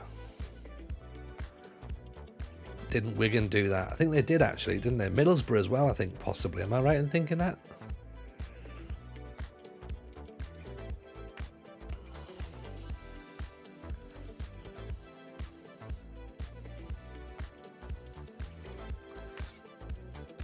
Frankie Marmalade's there. Forgot about him. Didn't forget about him, but Millwall did it in 2004. Beat Sunderland in the. Did they beat Sunderland in the semi-final? I believe, wasn't it? I think they beat Millwall. I think they beat Sunderland in the semi-final, and then they played Man United. I think in the final, possibly. Maybe. Sebastian, why this question? Because I plan on playing in an English team, and I was playing in real life, playing in the 3rd division as a striker in France. My philosophy is Gegenpress 4-2-3-1 full attacking system. Oh, okay. Yeah. In that case, you can absolutely do that. So if you're going to do that with your top teams, and that's what I would suggest you do. But so if you're looking to play, and again, let me just make sure we've got this right. Are you looking to physically play, to be an actual player, or are you looking to take on the job as a manager and have that as your philosophy and go, right, I want to come and play attacking football from the off? And if you do, are you starting at the top level? Are you starting at the bottom level? Like, where do you want to be? Welcome in Salty B. Huge shout out for Salty B, by the way. One of my favourite streamers at the moment. Absolutely love watching him. Great guy. Really, really funny. Loves his TikToks. Go and show him some love. But Salty, what happened at Slemon? What happened? Did you leave, or did they make you leave? Because they almost made me leave. Happens to us all, unfortunately, in Indonesia. You fall in love with a team, but then they just it's difficult. It's difficult. You know, start at the bottom, much more interesting. Yes, definitely do that. Start at the bottom. Look at interesting teams like, I would say someone like Darlington, Gateshead, Scarborough. Dulwich Hamlet are a really cool football team, by the way, Sebastian. They're based down south, so they're sort of like London area, and they've just linked up for non-league football day with Athletic Bilbao for a game. So, and they're like really cool, really right on, like just do loads of good stuff in the community. So that's a really interesting one to do. If you get your philosophy right at Dulwich Hamlet, you could really work some wonders there. Kits are pink and purple as well, which looks stunning. Oldham Athletic, fantastic, really fantastic. But you're going to get pressure at Oldham, a lot of pressure at Oldham. You're going to be expected to win the league, I would imagine. And if that's, do you want that straight out the bat as your first job in England? If you get it right, they'll hold you high. If you get it wrong, they'll burn your house down. Can I offer you Altrincham in these trying times? You can. Altrincham should absolutely be on the table, Rogie. Salty B lost every game, including a 6-1 loss to Jakarta on the final day to give them the title. Oh oh dear. So who do you manage now? Who do you manage now? Try and get Yeovil back into the Football League? You could do that. Don't go to Dulwich if you want atmosphere. There's never any run because it's built like a tourist attraction, not a football stadium. Yeah. There is that. There's always that issue, isn't there? Close to Rage resigning. Well, you could do, or you could stay, or you could stand it out. You know, and be like, right, no, we're not resigning just yet. I'm there. Make me leave. Make me. Sunderland's available. Go to York and play in my back garden. Yeah. Both metaphorically and literally as well.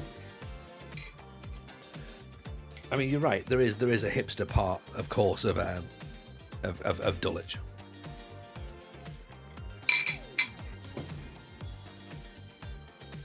Insert the Wolf of Wall Street meme. I'm not leaving. And you shouldn't. You should not leave at all.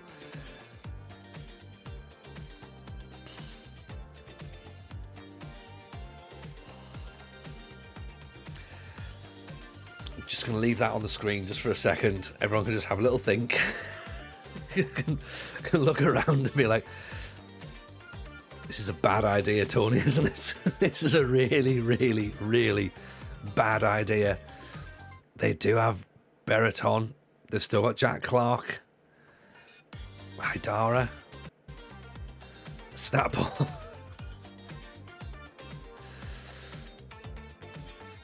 Who have they got? Amadou Haidara, 33 years old, formerly of Brighton and Leipzig. They've just been relegated from the Premier League, so it's a rebuild, and they've done it badly as well. 19 points. More chance of getting the Bristol City job. I think you're probably right. I think so.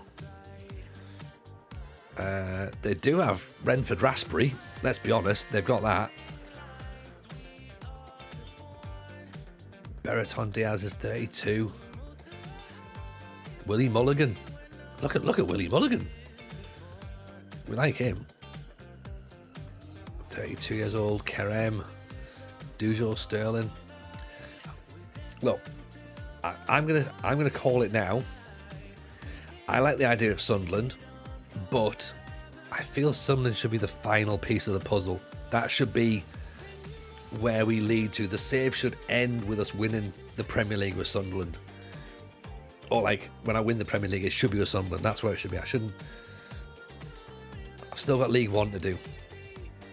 And we will have to still come back down.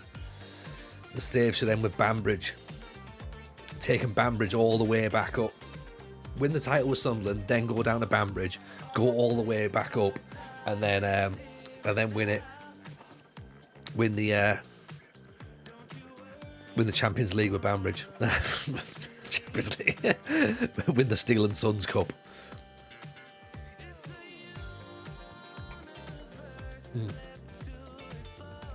Yeah, I mean, it's incredibly unlikely that we'll do anything with Oxford this season. I'm in agreement with that as well. It's incredibly unlikely we'll do anything with Oxford. Again, though, if Sunderland get relegated, finances are okay. £48 million in the bank. You can't see that behind my head, but £48 million in the bank. £19 million transfer budget. £750,000 a week wage budget. What's Bristol's? Bristol City's budget this season, 4.8 million and £425,000 wages, and they're competing in the same league as Sunderland, but not till I finish League One. We have to win the Championship at some point. You're right, we definitely do. But I feel Sunderland should be the final piece of the puzzle. That should be where we lead to. The save should end with us winning the Premier League with Sunderland. Or like, when I win the Premier League, it should be with Sunderland. That's where it should be. I shouldn't. Appreciate that clip, Rogie. Gotta get Celtic as well. Yeah, gotta get Celtic. Dexter Snedden. Oh, I can't possibly not manage Dexter Snedden.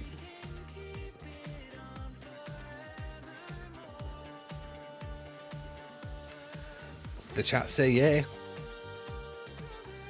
Let's pop in for it. We'll apply for it.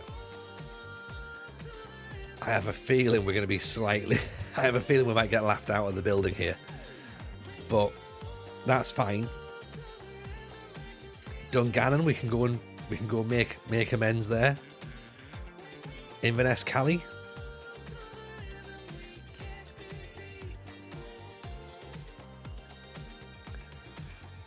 Let's see. Applying can't hurt. You're right. There's nothing wrong with that. Let's make sure that Oxford are in a good spot, irrespective of what happens. Yeah? A team in Sky Bet League 2 with an attacking philosophy. Of course, FM23 as well. What about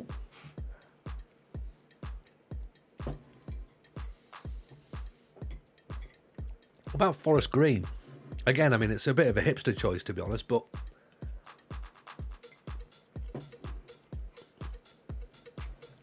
I think they were in League 2 last year in FM21. Their entire menu is vegan. They have renewable energy as part of their stadium plan. Correct me if I'm wrong, someone in the chat. Haven't they got a wooden stadium? I'm sure it's wooden. And they've got like what are they called? Solar panels all over the place and that. So they're really into renewables. So they're very sort of ethical football club. So that could be a good one. And and I'm pretty sure they were brand new into the Football League in 2021. So they'll be quite exciting to play with. Or they're working towards the wooden stadium. Yes. Sorry. I couldn't work out if it had been done or not. Their stadium is energy neutral. That makes more sense. Is the cake for the promotion party? Hello, Mr. Maggio. Didn't Duncan Ferguson go there? He did, and that's what makes it incredible to think that he's there now. Big shout to Mr. Maggio, of course. Thank you. I start my first save in England with this team. Thank you very much. Yes, get it done. Well, yeah, make sure you do that. The sports washing and milk drink. Are they? What's happening? What's happening? Let me find out. What's the crack there?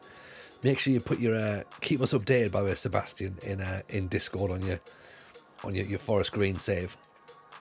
There's a little your save section in there. Go and have a look. Does that mean Mr. Ferguson's gone vegan too?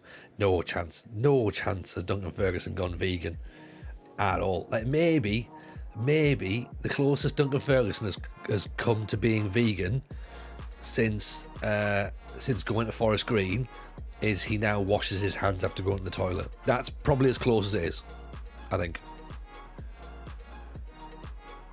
Are they funded by Innocent the Smoothie Company? Are they? I didn't know that. Didn't know that at all. Very interesting indeed. New club, or are we staying at Oxford? So, we're planning as if we're staying, okay? But in the meantime, we're also putting the feelers out because there's 2 jobs that have come up that are quite interesting. One is Bristol City, who just narrowly stayed in the Championship, 20th in the Championship. We're going into League One. It might be a stretch, but we'll put in for it. Should be interesting and fun. And then there's also the ridiculous Sunderland, relegated from the Premiership down into the Championship. They did bad in the Premiership, so the expectations should theoretically be a little bit lower. Just realised Bournemouth are going down to League One in your save, Tony. Yes, they are, but their job's no longer insecure. But their finances are now a little bit better. £19 million in the bank, £8 million transfer budget, £400,000 wage budget. So if that comes up, great. But at the minute they're sort of their job's a little bit more secure now. At this point, the insecure jobs still haven't really changed a great deal, to be honest. Watford possibly as a Championship club, but then again, Watford's always insecure. There's a lot of debt, of course. Watford there finished 12th, £46 million in the bank. We've got £297 million worth of loans. Ooh. Oh no, the value is £297 million. The £72 million is loans. £1.3 million wage budget was quite a lot. So I don't know. I think we need to do incremental. So I think we have to go for League Two anyway next. Sheffield Wednesday. I'm not applying for Sheffield Wednesday because I've already got a Sheffield Wednesday save on the go. Lincoln have been relegated. Chesterfield and Tranmere, of course, stay in League Two. Dundee, maybe as a thing, getting relegated into the Scottish Championship, possibly. Actually, no, they've stayed up, so they stay in the Scottish Championship, in the Scottish Premiership, sorry. So we'll see. Dungannon didn't like us, really. Probably can't go back there. If you don't get the Bristol City or Sunderland jobs, a League One manager might get them. Yes, good point, actually. Managerial merry-go-round could be a thing. But we'll just, we'll have to see how we do, because all we can do is put ourselves in those positions, right? Like we're trying to plan Oxford for if we're still there. We look like we're sort of recruiting some interesting young players to help move us forward. If it works, great. And we stay at Oxford, fine. You're going to take the Dundee job if you drive there in your bare feet. I mean, how else would you be able to get there, Mrs. J? There's no other way to get there. Smothered in Toblerone. I'm not mad. I'm not having a breakdown. Got to win the Tunnocks Caramel Wafer Cup somewhere. Well, again, this is the thing, Si. Like, I need to work out at what point we start getting on our travels again, because it's all well and good having this cracking Oxford save where we've not finished lower than second in the 3 seasons that we've been here. And that's brilliant. But it's about winning trophies, isn't it? That's what we need to remember. And Linfield was great. Like we turned our back on playing in the Champions League because we didn't have to. And of course now we're sat with Oxford promoted into League One. Excellent. Really happy about that. Really excited. But at the same time, also sort of looking at it a little bit like, we just need to go and get some more trophies, really. Let's see what happens from there. So this save should have you finish with winning the SPL with Aberdeen. Could you imagine? That would be good. That would be really good, actually. That'd be very funny. Is Toblerone still Toblerone if it's melted? Surely those peak shapes are gone and it's not. We're getting into ethical dilemmas now, Si. I like it. Philosophical debates. Right.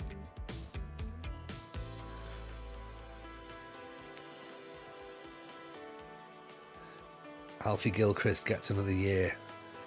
Oscar Thorne, no interest in signing a new contract. Okay, fine, he's gone. Gilbert, we think, is probably going to leave. We can cut him, really. Mehmet. He's 24. Is he going to play? Not really. I don't know. I don't think he's going to play. Let's give Lintott another deal, another year.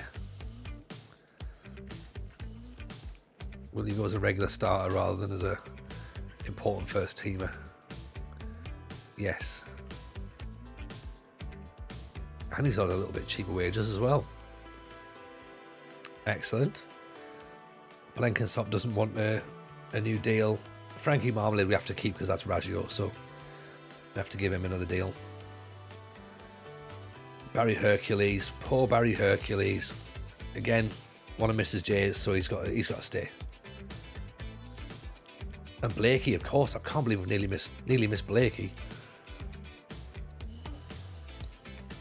Give him what he wants, give him 100 grand a week if we need to. If you're doing deals with promotion wage increases, be careful you aren't in League One yet. Well, exactly, that's why I've knocked it down a smidge, because obviously we don't want to go up too much when we go up there. There's a slight little decrease in wage in the first instance, so we are saving a little bit of money. And yes, it probably is going to go up ever so slightly when we get there as well. Mr. Maggio cashes in. Excellent. Right.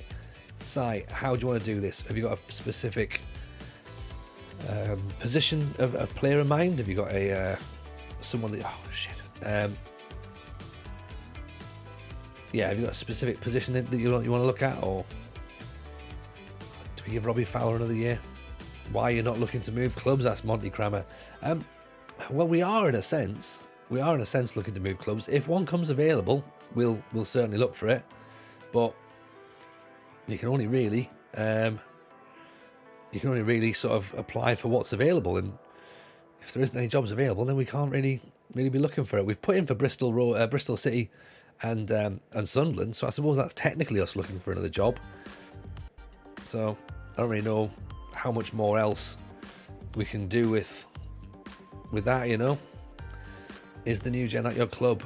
Either, really. If you want it to be at our club, it can be, obviously. If you want it to be somewhere else, it can be somewhere else. So wherever you want it to be, Mr. Madge. If you want the best youth intake player at Pompey, you can certainly have that.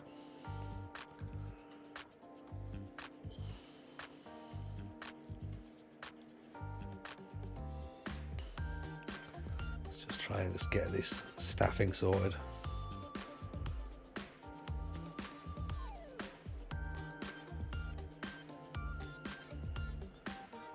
Unless you ask that lady who killed Coolio to make a job available somewhere.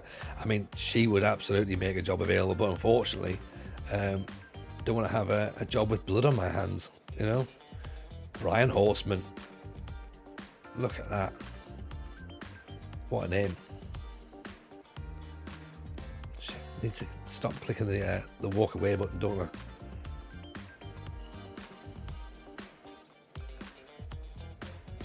Assistant manager Craig Short. Let's get the best youngster at Arsenal, Toby Lerone.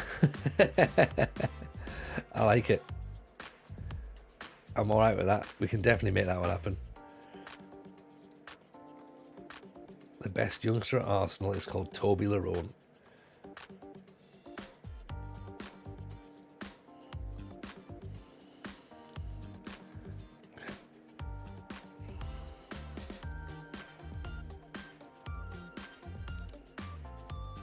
Steve Taylor.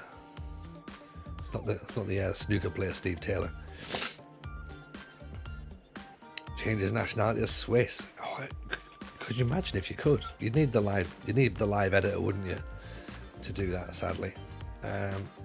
Let's go general. Let's go key players. Hot prospect is Matt McCafferty. So he's now called Toby Lerone. So I like his hair. There you go.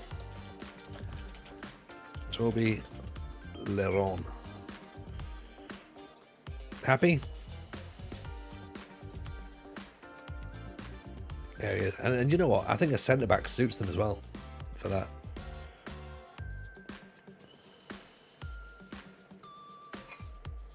Look at the barn. It's beautiful. It's beautiful. It's like a mountain range.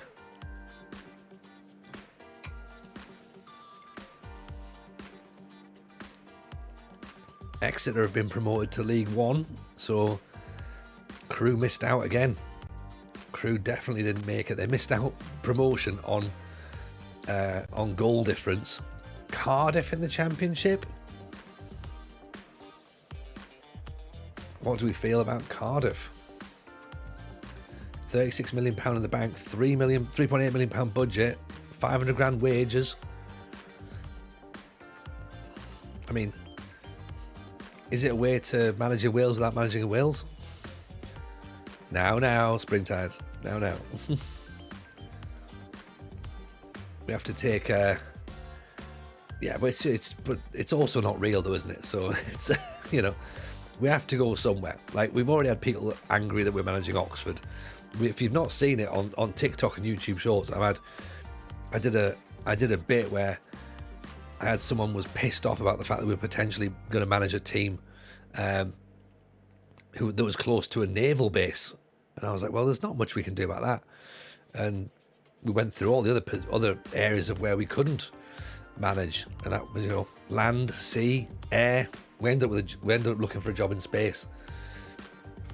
Not sure you get a championship club unless they're really struggling. Agreed. I don't think these are jobs that we're going to be in for, really. Are you on TikTok? I am. I've just started to get on there. There you go. Oh, sorry, no, I thought they already filled it. Yeah, I only just started on it, and I'm getting there slowly. I've spoke to Sai about it. I spoke to Salty B about it. It was Llama who suggested I get on it.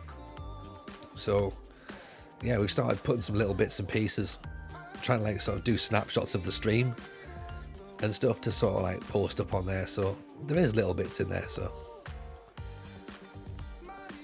right, Oscar Thorne's getting upset that we haven't sold him despite the fact the transfer window isn't open yet. What's the TikTok handle? Yeah, there you go. Yeah, just Tony Jameson FM. Easy branding. Keep it nice and simple. Let's see if we can get this guy in now.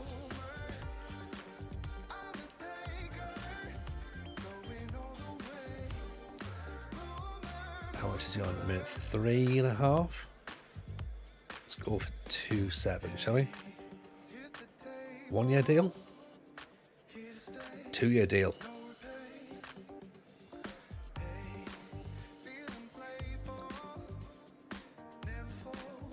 That could be our right back.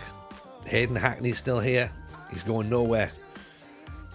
Hackney is staying with us at this point. Jack Thompson looks decent as well.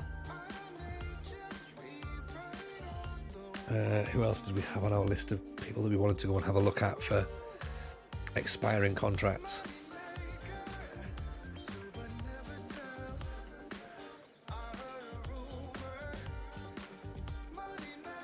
Tell you what, I'm going to go in for Jenkins Davies as well, actually. I know he's 100 grand, but I think he's probably good enough to pay for. Even Mighty Red, how are we? It has been a while. It's been a while. Hope you're well. Welcome back in. Hackney got an unbelievable assist in real life the other day. He did. I saw that. He looks like he's going to become a decent player, to be honest. I know there's a lot of expectation for him. Whether that's a good thing or a bad thing, but he seems to be handling it pretty well. So fingers crossed he keeps going and manages it all right. But yeah, he looks a talent. Just got to play his football, really, That's all he's got to do.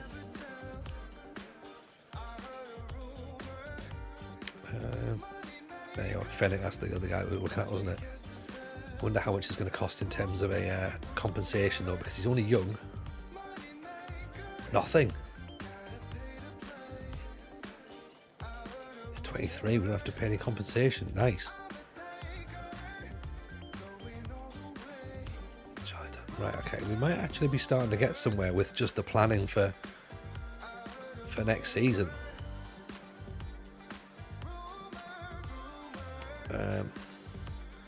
Lenton. I love him. How could you not want Lenton?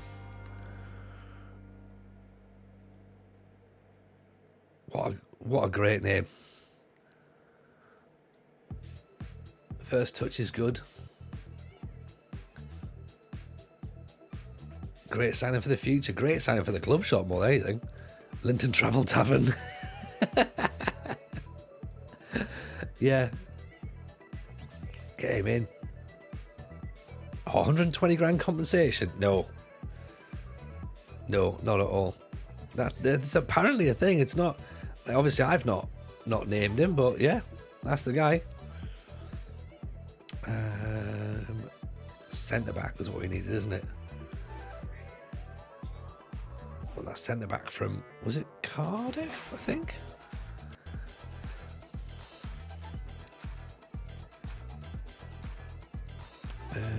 Where was it? What was he called? He was a player that was available for his contract was expiring, wasn't he? Miles Davies, that's the lad. Try and get him in as well. Important player. Take all this bit off.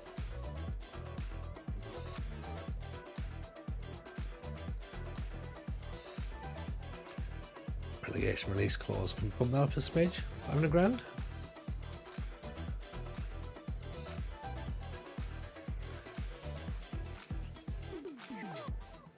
Ah, fine, whatever. In you go. Have you got a big plate, Tony?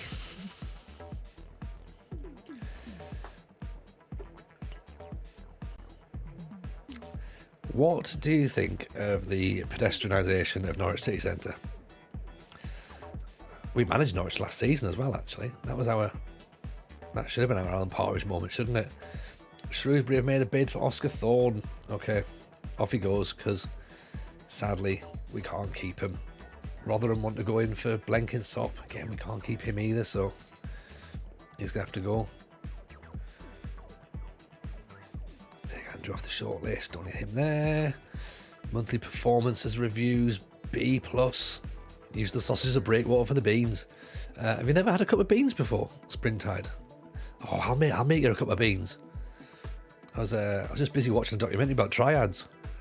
Why is Blenkinsop leaving? He's got the best name. He has, but the problem is that he doesn't want to stay. and he was like, "Oh, am I going to leave?" He wanted to leave. He wants to go out on loan, and then we couldn't get him out on loan, so now he's like, "Oh, I want to go and like start exploring my options at contract, like for leaving." So I was like, "Right, fine." I mean, he's got a great name, but I don't think he's going to stay and offer us much more in League Two, in League One. Beans belong in an oatcake. Is he going to want the deal? He doesn't want it. It's like trying to convince you to stay, Rogie. Like, you already, despite not wanting to go, you're already in the car. When we're like saying, "How about you stay?" And you're like, "I'd love to, but I've got to go. Bye." Where's Calamari? Dundee have offered a new bid for Davies. Right, let's up that a bit then. Tell you what, I'm going to give him some more cash.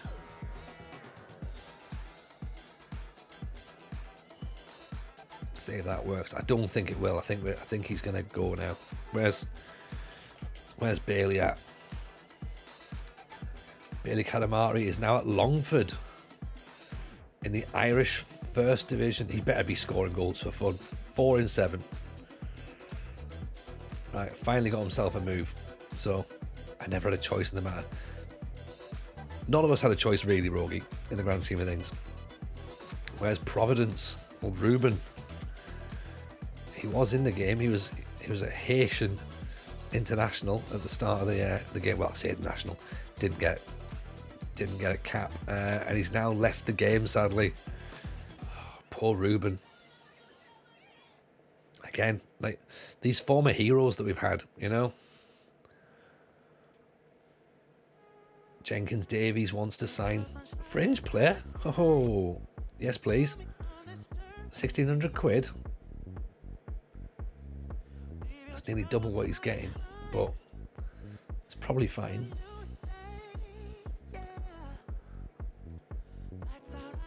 Do that. Might as well look up DJ Pedro. I think he's still at Banbridge. Oh, don't tell me he's left. Don't tell me Pedro's left. Oh, there he is. Of course, he's still there. 27 years old, 88 goals in 253 games. Look at this guy. 10 in 15 in his first season, 10 in 29 in his second season, 18 in 38, 15 in 40, 15 in 45, 12 in 38, 15 in 44, and 16 in 43. I need to give the Banbridge lads a phone call, actually, don't I? I'd be like, can you get me a Banbridge shirt with Pedro on the back? DJ Pedro, please. I don't know if Banbridge would be going, why? That makes no sense.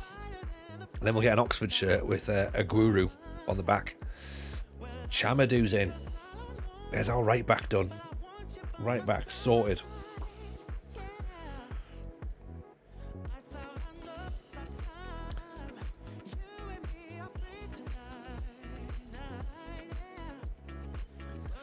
It's a good start.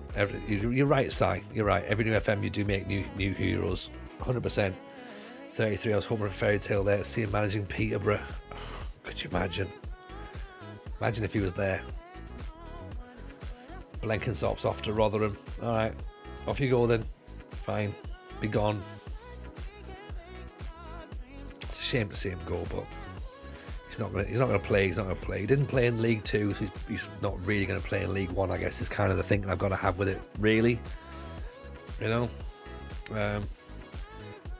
Application for a work permit for a member of staff has been offered.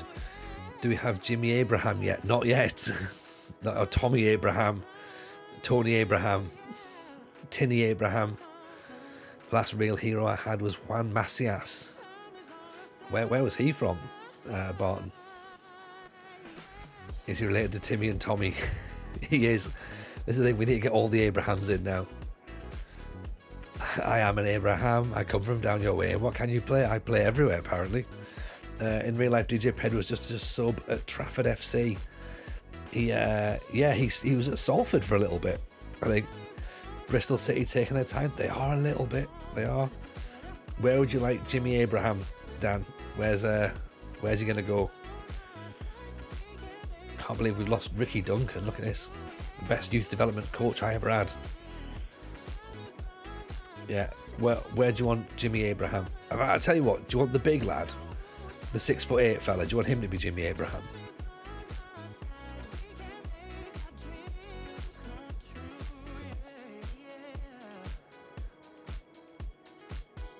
Or do you want someone else? Taffy Abraham. Oh, well, that's crass. Oh, you've ruined it. There you go. Luke Hannafin becomes Johnny Abraham. Okay? We've all got to remember this. Jimmy Abraham, sorry. You're daft racist. I know, don't worry, I got it. And if people in the chat didn't get it, then don't worry. It's a Partridge quote. Right, Jimmy Abraham is in. Okay. I love how sometimes you do have to just sort of like explain these things and go, it's a Partridge quote. I'm not calling someone in the chat a daft racist. Unless you are a daft racist, then yeah, we do need to call you out on that. So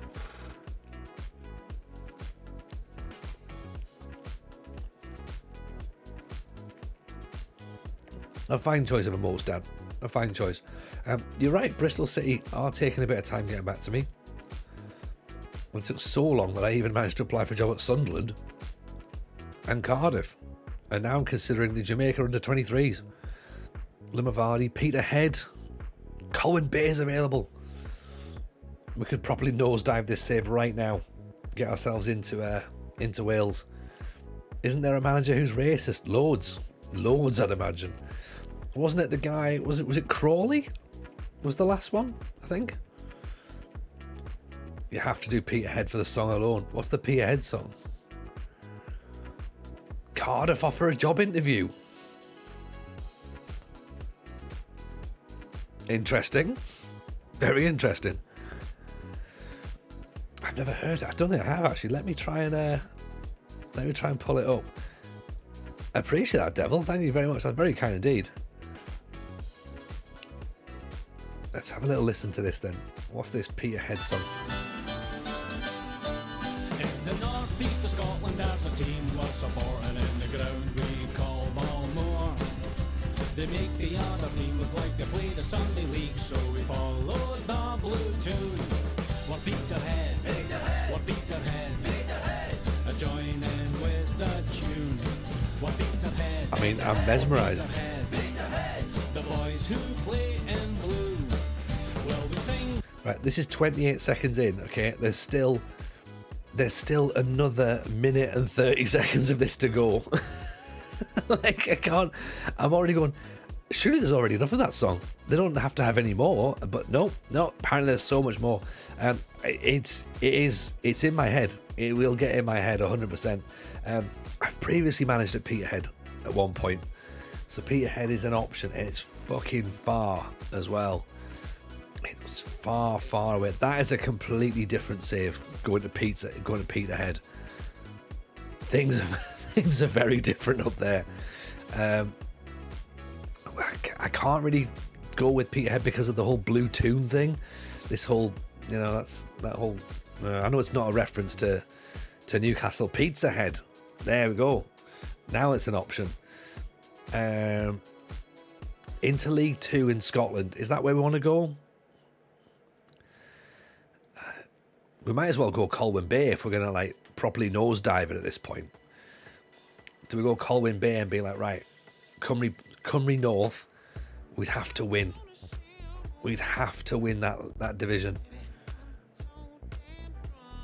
I mean, we're in the area being interviewed for Cardiff in the Championship. Need to capitalise on the English rep and get the Championship and League One done now. Yes. That's it. That is it. Despite offering an interview, the board do have slight reservations about your suitability to deliver the club's highly ambitious visions for the future. This is mainly as a result of your slight reluctance towards making set pieces an important part of our approach. We'll see about that. They do, however, recognise that your deep commitment towards adopting a possession-based game would align well with Cardiff's vision. The interview will give you the opportunity to discuss your suitability for the role and allow us to discuss your ambitions and plans with you in more detail. Let's have a little chat then, shall we? So, before I double check, are Cardiff still owned by pricks? Or are we okay at this point? Do Cardiff fall into our morally good adventure? Are we okay with Cardiff? I know Sunderland and Cardiff have got a bit of a beef, so this is going to be an awkward one. But to be fair, we're 10 years in the future. Good point. There's still Henry Tam. Okay. There is the whole Sunderland's got beef with everyone. I think so. The board are pleased you've taken the time to attend today. There's a few questions we'd like to ask to see if you're the manager to take the club forward. Nice chairs. Check the landmarks to see if they were bought out in the save. I don't know if I can do that just yet while we're in there. But let's have a little look. Can you tell me why managing a number of clubs as you have done is a good thing? I've literally built myself up from nothing. I'm here to settle down and build something long term. I want to leave a legacy for many years to come. I'd love to do that here. We've had 3 years at Oxford. What more do they want? Tan is the founder of the Better Malaysia Foundation, which provides interest-free loans and scholarships to students in need. In 2011, he was featured on Forbes Asia's list of heroes of philanthropy due to his pledge to donate half his fortune to social causes. Also owns FC Sarajevo and Kortrijk. Ask him why he's the owner of multiple clubs. Yes, we'll do that. Rich, hope we're all odd here. We're all doing an interesting thing right now, Rich. We are, we're currently interviewing for the Cardiff job, to be honest. So it's a bit of a strange one. John Coates is the Stoke owner in real life. All right, get Googling John Coates, find out a bit about him, see if he's all right. Tan's on the shit list. Yes, that's true. But now it's John Coates. So is this someone different? Do we promise for a long-term legacy? I think that's probably what we have to do, isn't it? Are we begging for a job in the Championship? Yes, we are, really. Right. Chairperson isn't the owner. Yes, understand. John helped Denise set up the Bet365 Foundation. Oh, I don't like the idea of betting, though. That's Peter Coates at Stoke. Maybe. Posting a Discord about Sons of the Cup final. Yes, Rich. To be fair, Tanny doesn't have a Wikipedia controversy section. Let's make that happen. You've done some highly impressive work at your current club. Why do you want to move on? I've taken them as far as I feel I can, and all parties would be best served by a change of scenery. Or do I ask for a chance? Seeking a new challenge for a while, and this is the opportunity is very, very appealing. I think we have to ask for a chance, don't we? Or I'm in the position to take the positive momentum I've built up recently and use it to hit the ground running here. It's time for me to take the next step. I think it's time for the next step. They asked you to come around. Yeah, exactly. I'm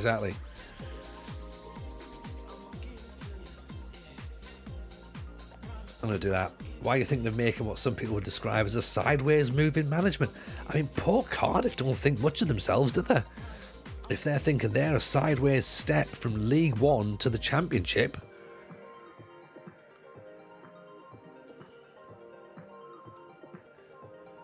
there aren't really many differences between the two teams, yeah? Why have you felt acceptable to apply for a number of jobs while employed by other teams? I mean, alright, fair enough. We'll promise not to do that. Can you explain why you're in the running for a few jobs? I'm considering my options. Are you able to ease our worries about losing the backing of your players and subsequent airing of dirty laundry in public? Players are dicks sometimes.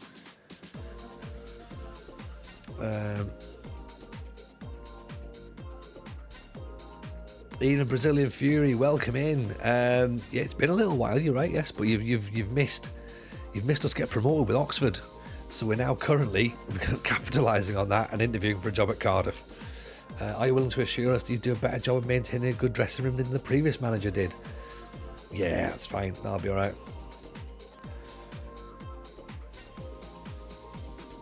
Yeah, dressing room obviously it's fine. We understand the importance of having the right backroom team in place. So we don't want to make any changes. I'm going to get Tony Mowbray as part of my my backroom staff here. Tan controversially sacked Tony James from Cardiff when he got Cardiff relegated despite being a fan favourite for his outrageous celebrations. The spokesperson for Tan said, this happened in a fictional world and Vincent has no idea who Tony Jameson is. Pictures then emerge of Tan in the front row of Football Manager ruined my life. I love that. That's brilliant. So develop players' youth system, sign players under 23, play possession football, play attacking football, make the most of set pieces, grow that reputation, work within the wage budget, all the obvious stuff. End of next season, just grow the reputation. End of the 32-33 season, finish in the top half.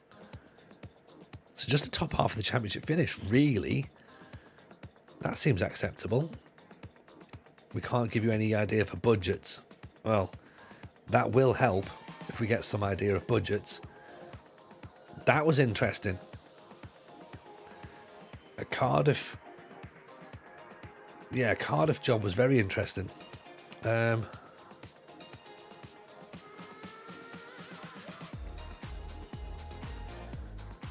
Cancel renewal, because that's probably gone wrong somewhere. They're not ambitious enough for us. I was worried when they said about, a sideways step. Do you know what I mean? That's massively underselling yourself, isn't it?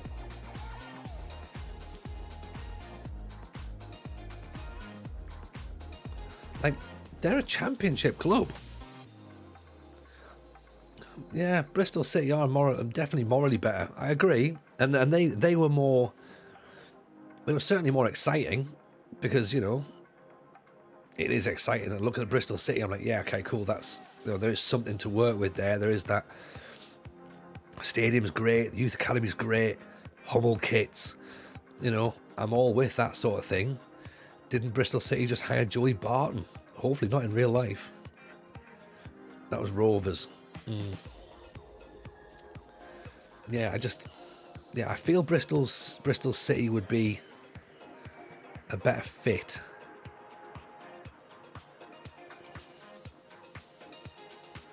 But who knows? We also, Mike Davies has gone to Dundee. That's a shame. Missed out on a good centre half there. God, it sounds a bit dull. I'm a bit disappointed with how they conducted themselves in the interview. Really, they undersold it. Do you know what I mean? They undersold it. Bristol City's owner, if you're interested. So we haven't got links on Springtide, but if you ping it to one of the mods, if you ping it to Rogi or Sai, they'll be able to bring that through for you, and we can have a look at it, or pop it in the Discord. They are both a potential Premiership club, though. Both Cardiff and Bristol. Bristol finished lower in the league as well, so you'd think that they would be more keen to get something sorted. Cardiff are they're massively taking a punt. Stephen Lansdowne on Wikipedia. Let's have a look.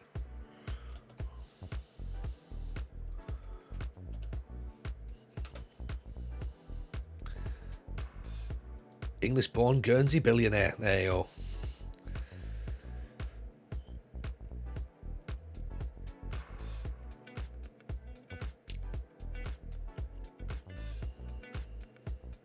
There's not a lot written about him, which I guess is good, or he's managed to get a lot of stuff taken off the internet.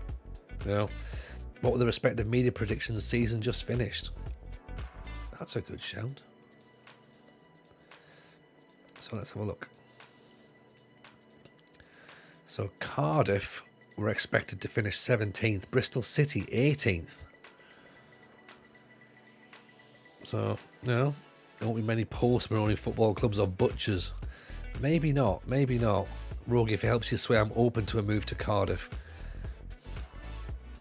I'm not against a move to Cardiff. I just think they've handled that really weird. Bruce Webb's free now, is he? We could even take one of their best players and get him out of the club before an option comes in.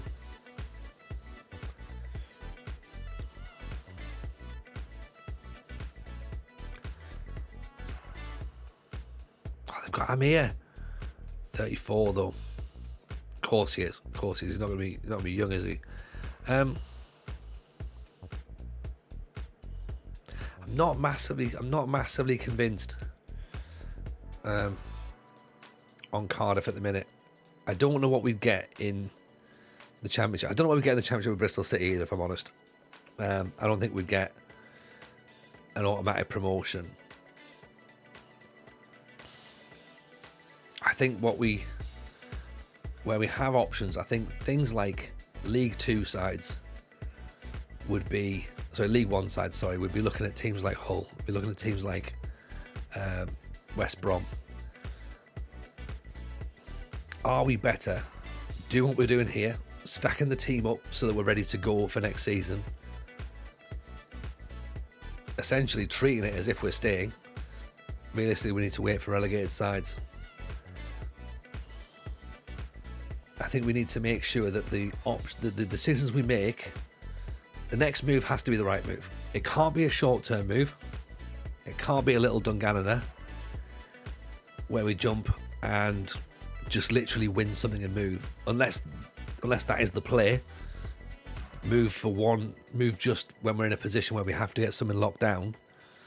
We haven't turned Cardiff down. No. We've gone for the interview, Devil, and we went through the interview and it was fine, but it just I don't know, it just felt a bit strange. It felt a bit strange that they were asking questions of us that we should really have been asking about them. In my humble opinion, Cardiff and Bristol are a 2-year project. Oxford probably is as well. Yeah, it's not. You're right. It's not like going there is going to instantly get us moving. You know.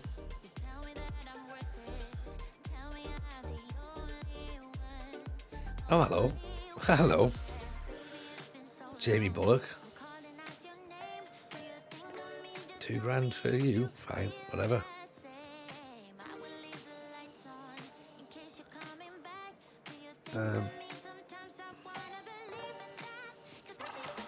It'll improve your rep. There is always that, isn't it? Oxford has more chance of winning the Papa John's than Bristol or Cardiff do winning the championship. That's a very, very good point. Can you see what I can see? Colin Bay would have got you 2 trophies. Would have been. How bizarre. Cardiff have offered it. I don't know, you know.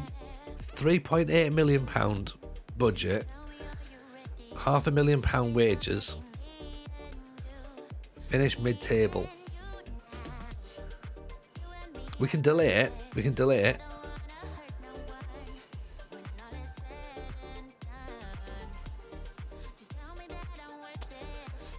should never have left Banbridge. Now we're talking. Now you're talking.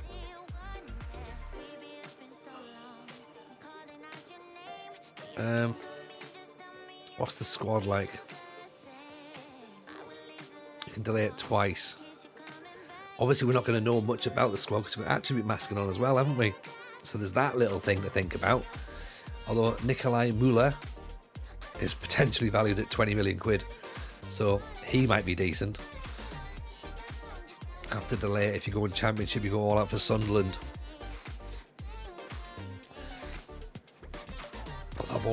I've got Sunderland sadness as well. Colwell. Yakov Medic. Should always move on while your stock is high. Oh yeah. That's the obvious. That's the way to do it, isn't it? Like, get it moving while you can.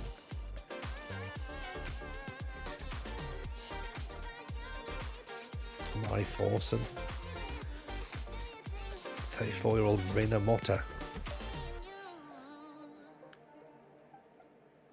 I think what's interesting is that currently on the poll, Stay is winning.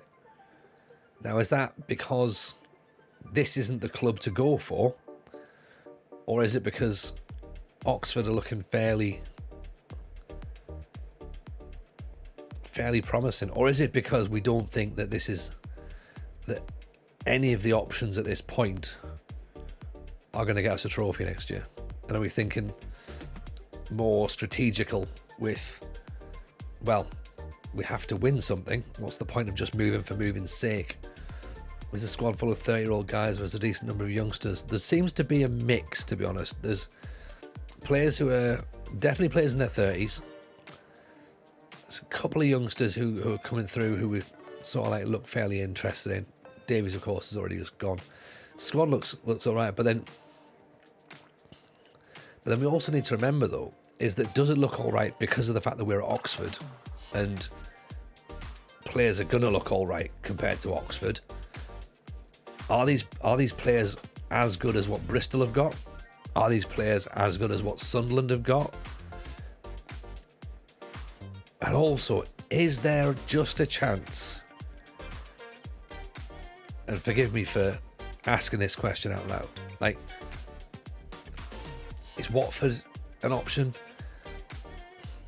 Can we do another bounce with... Oh, it's tied. You bunch of bastards. You absolute bunch of bastards. Can anybody make an argument for us bouncing 3 promotions back to back? National League, League 2, League 1. Can we get a 3rd promotion in a row? What does the league look like? Like 2 automatic spots in the playoffs. It looks tough. It looks really tough. Championship is definitely harder than League 1, 100%. 100%. The teams we need to look out for in League 1, right? West Brom, massive. Hull, massive. Bolton, we smashed Bolton when we played them. Charlton, difficult. Portsmouth, difficult. Sheffield Wednesday, massive. Can't see it with Oxford's low budget and a full rebuild. If you're unsure, stay at Oxford. I'm not massively sold. I'm going to delay it for now.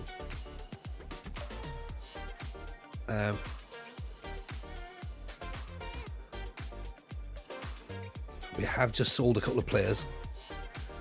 I mean, we just brought Malmquist in. Do you know what I mean? What would Matt Taylor, a known Welshman, do? Here's the options. Cardiff, Oxford, Bristol City, elsewhere's winning. Nobody's saying stay at Oxford. I could, of course, also do what I did with Linfield. Use the save. Stick it in Discord.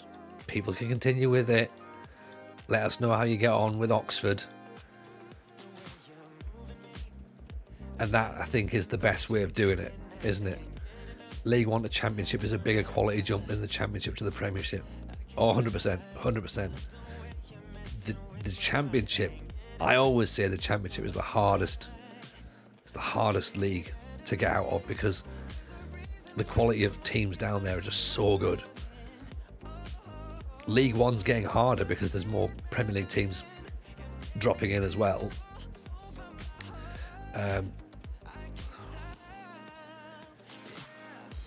Looking back to how we did with Oxford, or with Portsmouth, with Peterborough, sorry. We had that League 1 thing where we were there and we were struggling a bit. Then we flew straight through it. We flew straight through the Championship, remember? I've applied for Sunderland. I have applied for Bristol City. Neither of them have got back to us. Cardiff have interviewed us and then offered us the job. So my gut feeling is I'd rather go for one of those 2 jobs. Bristol City, I'm warming a bit more. Bristol City. Cardiff did come to me. I mean, I applied though, Rogue. I did apply. So it's not like they sort of hunted me out and just went, oh, no, I did apply. They didn't come headhunting me. If that was the situation and they came straight to me, then yes. Then yes, I think we have to obviously be like, oh, thank you very much. Bristol City interview now. Okay, this is interesting. Despite offering an interview, the board do have strong reservations about your suitability for the club's realistic vision for the future. This is mainly a result of a slight reluctance towards making set pieces an important part of the approach. Now remember, we kind of shithoused the Cardiff interview a little bit. I don't know if we're going to get as much chance here. Less swanky office. Don't call them Rovers. Yeah, what's happening around this place is Steve Lansdowne. There's not much about you on the internet, Steve. Do we have a train set piece or anything? I don't. We do, and we score a lot of goals from set pieces, but you know what it's like. Some people just want something to complain about. The board are pleased that you've taken the time to attend today. Not a problem at all. We've been waiting for you. I've had to go to bloody Cardiff. Talk to them. A few questions we'd like to ask to see if you're the right manager to take the club forward. Let's get started, shall we? Why do you want to leave your current job after doing so much good work there? Steve Lansdowne CBE to you. Yeah. Tony Jameson, potential Cardiff manager to him. So let's get something going on here, right? Why do you want to leave the current job you're at? I think we did that one, didn't it? I went for the next step. Yeah, let's do that. Why are you thinking of making what some would describe as a sideways movement again? What's with these clubs? Are Oxford a bigger club than I'm giving them credit for? Old three stands Oxford and Bristol City, you know, sitting there going, oh, you know, we're about the same. Like,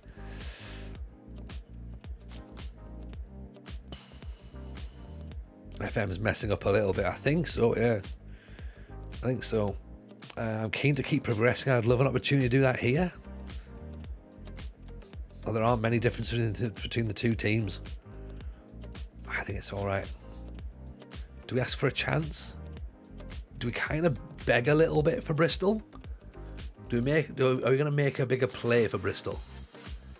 It's that one major trophy in 1985. But Oxford, I think Oxford were on the front cover of a Subbuteo once, so they must be pretty big. I don't know whether to ask for a chance or just give the same answers that we gave to Cardiff and be like, whatever, it's fine. I've got no concerns. Bristol didn't get relegated. No, they avoided relegation. Why have you felt acceptable to apply for a number of jobs? Fine, we won't do that again. I'm exploring options. Are you able to ease our worries about losing the backing of your players? Again, look, you know, that's just... Previous manager didn't enjoy the best of relationships with the supporters. We love the supporters. We love the supporters. Look at our remotes. Look. I'll do the head for you, right? I'll do the head, right? There you go. That's the sort of banter you can have around here. It's an example of the fun and laughs we have. Are you confident of providing a different dynamic with them? Yes, I am.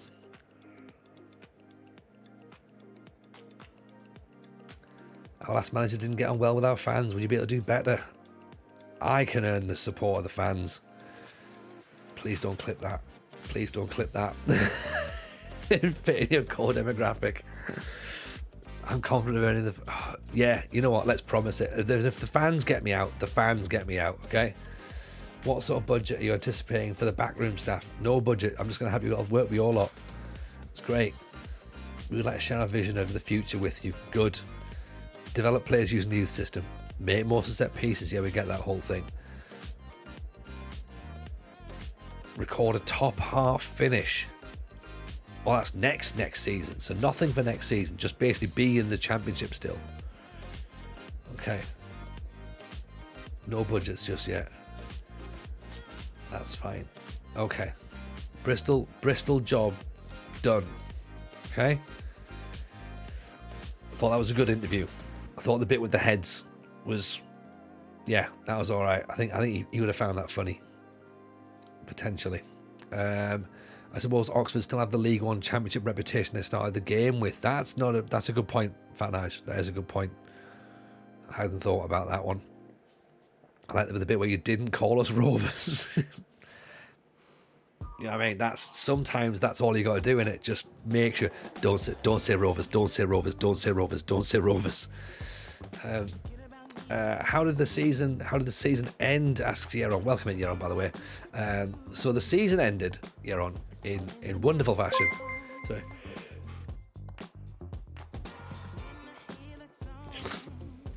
The season ended with us finishing second in League Two. We got promoted with a game to spare as well. So we are promoted. So we've never finished below second with Oxford. And we're looking to work out whether or not we cash in on our reputation at this point, because Bristol City are still in the championship. Okay, they nearly went down. Okay, our fans get really angry if people call us Bristol instead of City or Bristol City. Oh, okay, duly noted. So yeah, Let's have a look at the playing staff. George Tanner, striker, 1 goal in 44 games. Oh, he's going. He's going. No, he's not. No, he's a right back. He's going. 1 goal from a right back. Come on. Benarouz, we like him. He's an interesting player. He's real as well. Sol Bryn, goalkeeper. Reasonable. Are we going to have to do an overhaul with these guys? Amari Benjamin, 14 goals in 41 games. Kofi Balmer. He's 30. He's 30? Jesus. Nemo Collin. Striker. 13 goals in 48 games. He looks pretty decent, actually. Obliakov. Substitute all the way. Not a horrible team to work with if you get the job. Yeah, I'd worked out springtime that he's not the striker. It took me a bit longer to work out than I would have liked, but I did work it out. Smarticus, appreciate the follow. That's very kind as well. Thank you for that. Tom Edwards is an aging defender. 32. There's a lot of 30-year-olds in this squad, I'm thinking. Might have to start looking to use some of those young players that we've been talking about. Bailey Thorpe, Donald McNeely, reasonable. Caden Rodney, substitute, 39 substitute appearances at right back. Miguel Aziz, striker, but I barely know her. Not a horrible team.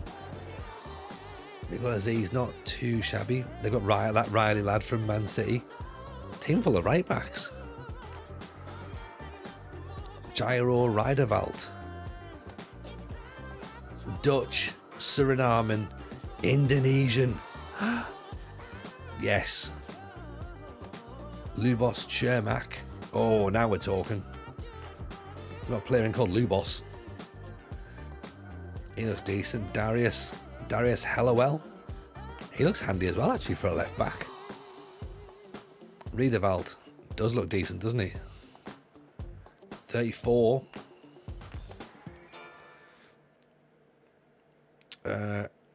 Alfie Dorrington. That's a name for someone who plays at Oxford, doesn't it? Alfie Dorrington. Matt Thomas. Could be handy. Are you replacing Southgate with all those right backs? Yeah. Well, Dexter Snedden. Yeah. This is what I want.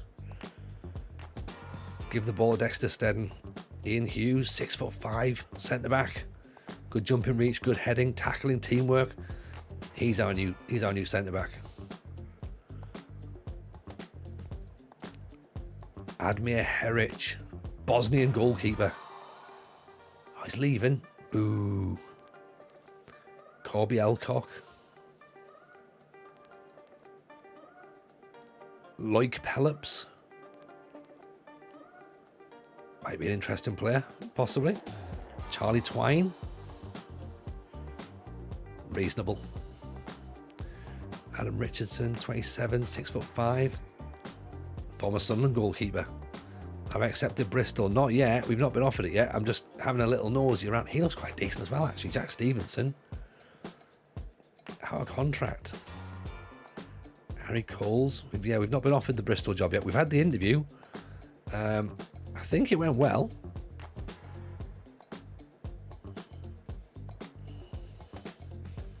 I guess we just have to wait.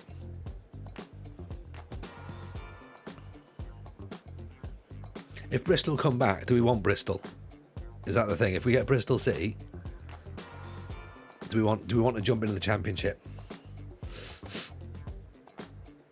Yes, says Dutch.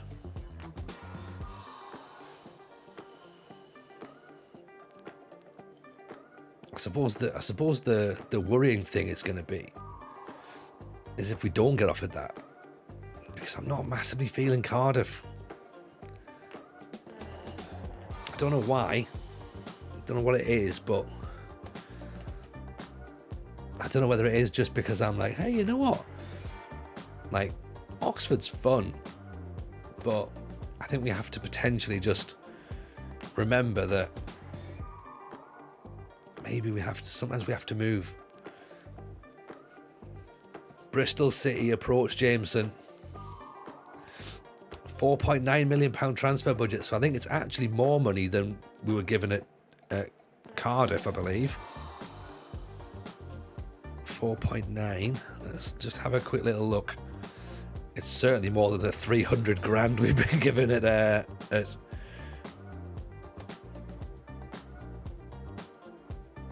2-year contract, £5,700. Season budget 3.8 million at Cardiff, and we've been given more money in the lower reaches of the table. Just become an established championship team.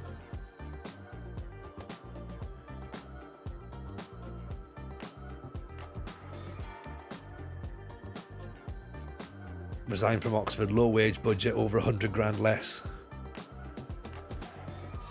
Is less wages. What's the wage budget currently like? Can we work out whether they're overspending or not? So you can't see it, it's behind my head. But their current wage budget is 425 grand. That's the wage budget that we're going to be given. Their current wage budget is 407,000. Okay? So there's only about 20 grand's worth of wiggle room. So we are going to have to sell to buy or loan. And Aguero's coming as well. Oh, broad cyst. Now there's a question, isn't it?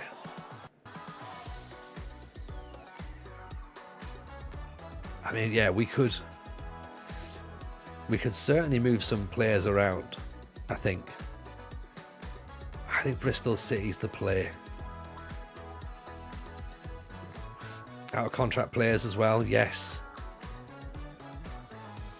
And plus, if we get, I mean, yeah, if we stick 200 grand down for Oxford, then Oxford are happy. They've got a bit of cash for Aguero. He comes up the road with us. DJ Pedro in Bristol. We can't get all the band back together, but let's have a quick little nosy at whose contracts are expiring, shall we? Who's coming out on the 1, 2, 3, 4 players, two of which are loans. So Harry Cole's contract's up, so that's only £1,000, and Jack Stevenson. But we might want to look to retain him, possibly. I think we're off to Bristol City, everyone. Harry Schneider, look at that lad. Could delay Bristol a week and see if Sunderland offer. Oh no! Oh, there's a possibility as well, isn't it? Do we even want to roll that dice of Sunderland? Do Bristol City seem a little bit more fun? I've not managed Bristol City before. I've definitely managed Sunderland before. We've timed it quite well. We're also going to be doing Sunderland on Sunday, in fact, for the 12-hour stream, and we're doing Sunderland 98-99. So we don't want a Sunderland to death. I think we have a go at Bristol City,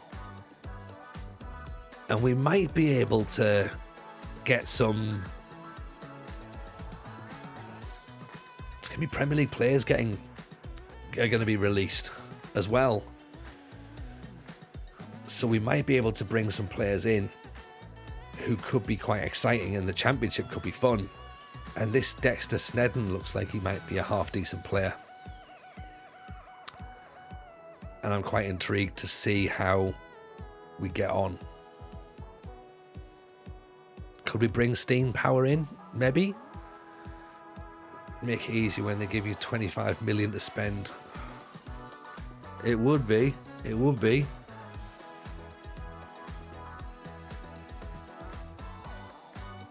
Glad that Ben Roos is the club's captain. He's a lovely kid. Terrible injuries in real life. There's enough youth at Bristol to build a very young squad, but I think without having to buy too much. Let's actually have a check of that youth squad, actually.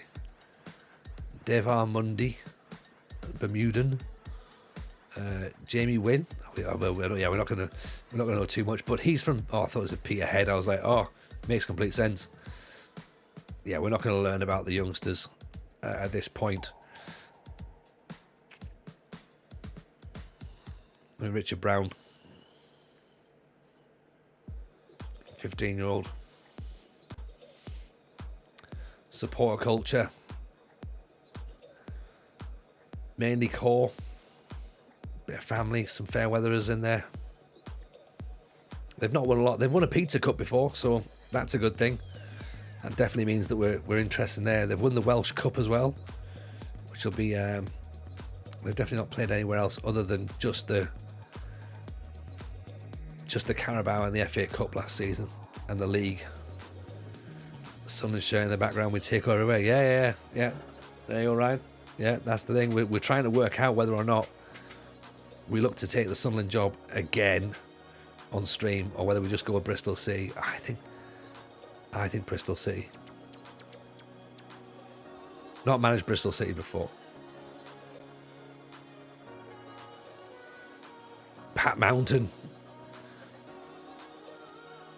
They've got a nice zoo as well. Oh no, they haven't. Oh dear. Oh, the zoo's gone.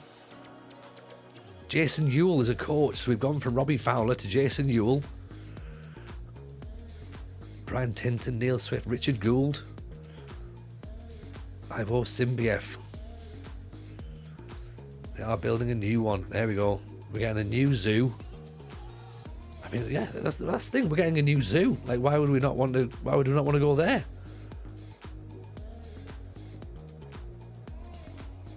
How can a zoo be gone? Yeah, just close it down, innit? Just went, right, no more zoo for you lot. Off you go. 3-5-2 maybe?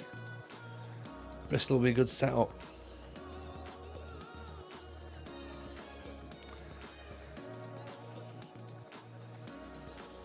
Okay.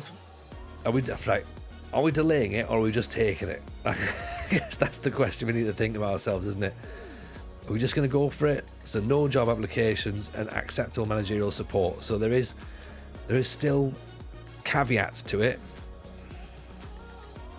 You know, it's not the easiest.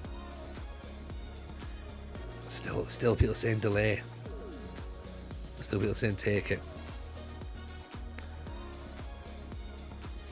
Right, I tell you what, right, we've got leave the stream on a cliffhanger if you want some more time to think.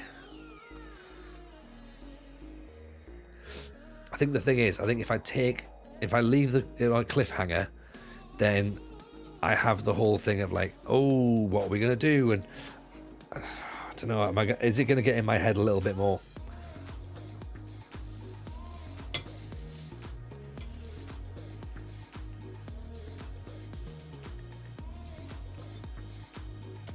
Tell you what, build up the advertisement for tomorrow's stream. Ooh.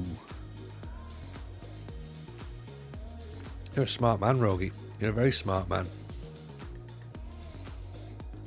Don't leave Steve Lansdowne CBE hanging. I understand that, but I've got the chat to think about, Springtide. Leaning towards Cardiff if you get more wages. Really?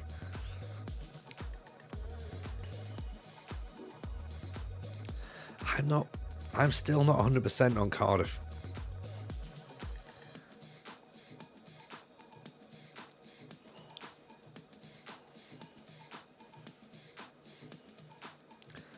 And plus, I think we can take Bruce Webb from Cardiff. I know he's already at Cardiff, but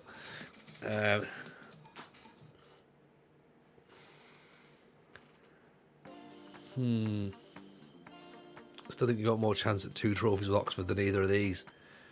Bristol feels like real football.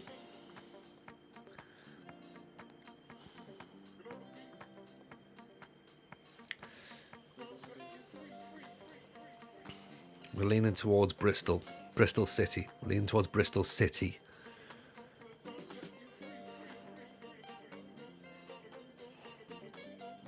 I like this Oxford team. I said to myself, I can't get attached to football clubs, didn't I? I did say that. Let's better clubs out there.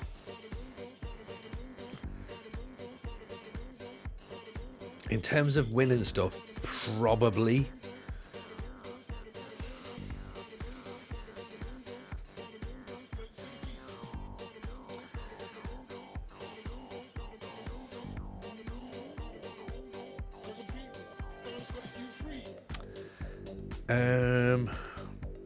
We might have to consider this. Right, let me at least set these players up for going. So it's a good left-leaning choice in the TJ universe. Oh, 100%. Like it ticks the boxes for me as to a good team and a good ethos. It's a long season just to win the Pizza Cup. Yeah. And we have to win the Pizza Cup as well. That's the thing. We have to. I don't know if we would, because there's going to be teams in there who are going to be Premiership teams with their under-23s. And realistically, we should be focusing on staying in the division rather than trying to win the Pizza Cup. If you win the Pizza Cup, you win real pizza. There is that as well, isn't there?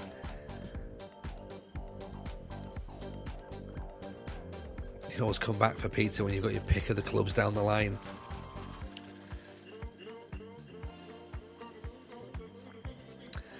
I'm looking at the Oxford squad now. Okay. We said at the start of the stream, to get Oxford up to speed, we needed a backup goalkeeper. We haven't bought one yet. Okay. We needed a first choice right back.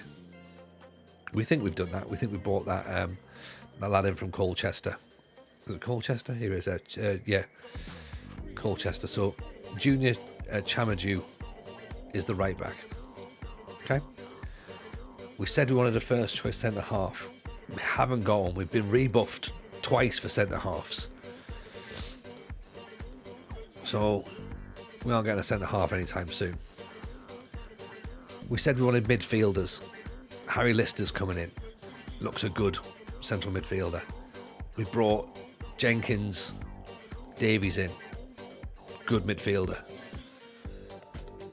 We've brought in Malmqvist, Icelandic. We said we wanted some options up front. We've got William Rees coming in from TNS. We've got Ashley Fennick coming in from Colchester. We haven't got any huge signings at this point. And if we start to look to bring in bigger signings on top of what we've already got, I'm not looking at the 7 finishing from TNS, to be honest, Springtide. I'm looking at the jumping reach of 14 and the heading of 16. That's what I'm looking at. I'm looking at the fact he's 20. So we can train him to be a better target man possibly, or we can even train him as a defender if his tackling starts getting good, or maybe like just as we could look for something else a little bit different. I'm very much using him as a different, not an out and out striker. So I think he might get something else. Plus he scored, in his career, 10 in 30. It's a goal every 3 games. I'll take that as a target man, really. Ashley Fennick, again, he's the same. He's not banging loads of goals, 17 and 41, but he sort of has enough talent to play out wide. But could we take Fresno to Bristol?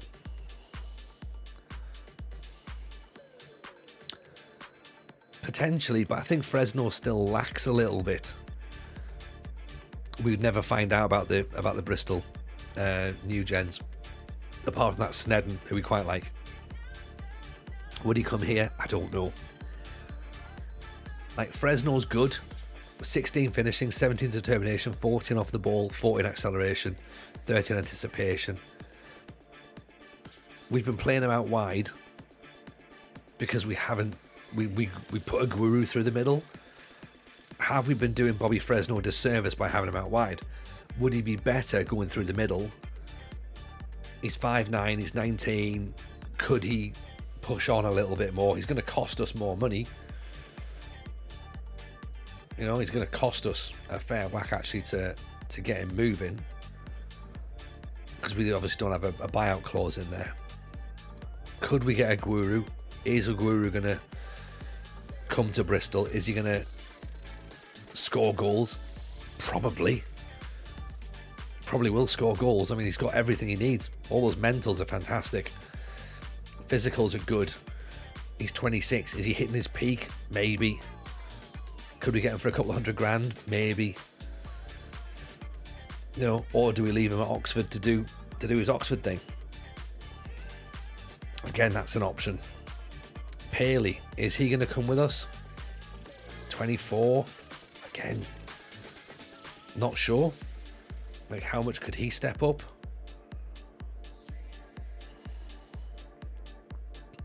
Suggesting maybe only a League One level, possibly. Hayden Hackney's 28, so he's probably not going to be stepping up to the Championship anytime soon. Owen Burns, again, is the same. Johnny Edge, 24, so he probably won't be stepping up to the Championship. We'll get a reputation boost if we leave now. That's the thing, isn't it? Like, I can always have this saved and go back and play it at some point to go, hey, do you remember what happened at Oxford? And it's quite similar. I'll tell you what this is. The OGs. This is similar to what happened at Peterborough when we got promoted from League One into the Championship, and I thought, oh, wouldn't it be fun to go wandering? And we went with a Chaos season. Chaos season ended up in Scotland. 2 seasons worth of chaos. And we returned to Peterborough a year later. We saved them from relegation from the Championship. We had 5 games to save them from relegation. We saved them. The following season, we won the Championship. Now, I'm not saying we're going to do the same here with Oxford, but from a story perspective, is it more fun to go from winning every week to then struggling? Because we don't know what's going to happen to Bristol. See, we might not be able to get a tactic that works. We might not have players that like us. We might not be able to get the blend of what we need. Is it better the devil you know? Don't know. Do we have to win things? Yes. Do we have to look and see who's going to be offering or being close to getting trophies? Nobody. There's no one there that's going to be getting trophies, really. We're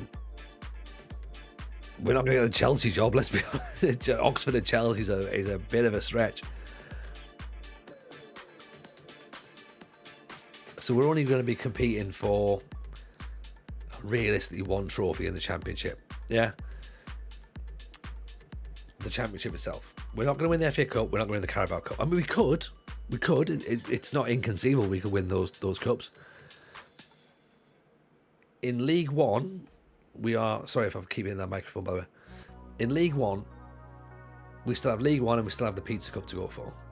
Then, of course, we've got the FA Cup and the Carabao. Unlikely to get those 2. Sunderland could win a trophy next season. They could. Bristol City made the Carabao Cup semi-finals a few years back. That's a good point. Sunderland did as well. What's my managerial stuff like? So I've got my B licence. Okay, I'm a 2.5-star manager. I haven't had my reputation boost just yet. I could get it.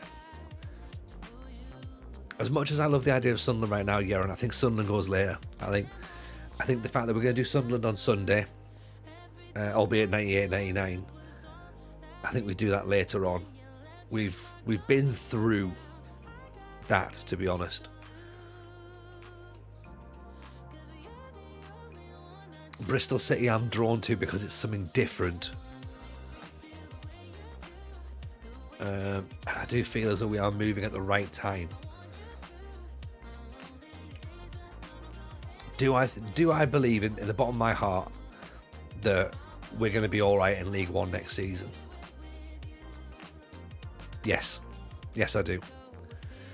You've got good offers. If one of the West Brom starts struggling, you could move then. There is that possibility as well. But right now, they're not even on the questionable list. Hull, Michael Duff, Hull, stable. Portsmouth, Mick Beale, stable. Sheffield Wednesday, obviously been recruited. Grant McCann, stable. Wigan, Matt Gray, Derek McInnes, West Brom, stable. Financial insecure as well. That's a bit of a concern, to be honest.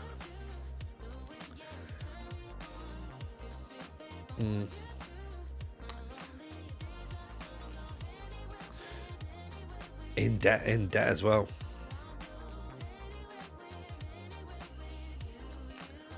Don't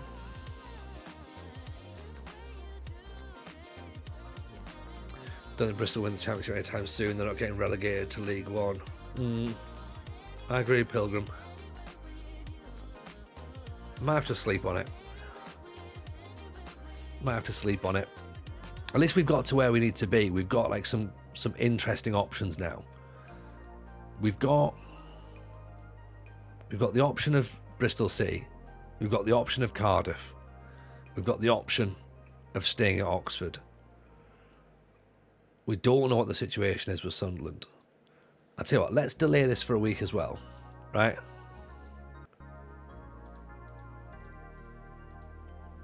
What I think is going to happen is that it's going to spin round and it's going to be like, oh, Cardiff have reminded you that you need to make a decision on this job.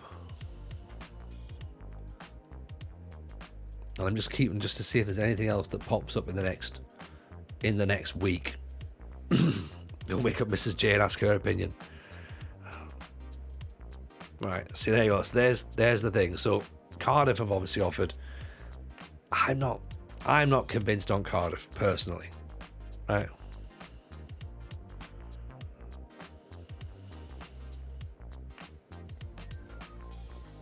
We don't have the energy for Cardiff. Yeah. I just don't feel as though they would give it. They weren't giving me the vibe that we thought we needed. You know.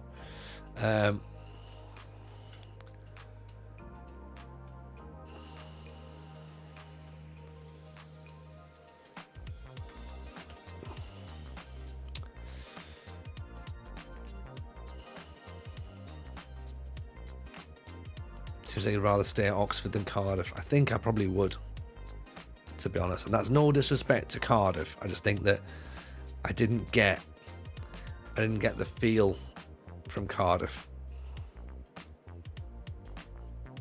It's more money in the wages, but it's less money in the transfer budget. What they're actually spending so far. And it's not much more, to be honest. Their wage budget's 530 grand and their current wage budget's 508. So, again, it's not much. So I've got less money to replace that squad with. And I can possibly take one of the better players from Cardiff to Bristol City. Nkang in with 6 months. Yes, Nkang. Appreciate you. Very kind indeed. Thank you for the support, buddy. Let's walk away from Cardiff. I don't think that's the option. Wait for the Borough job. Could wait for the Borough job. I guess the thing with this is there's no guarantees when that's going to be. Rogie currently interested by Fleetwood. Would Rogie come to Bristol City? Don't know if he's still in the chat. He might do.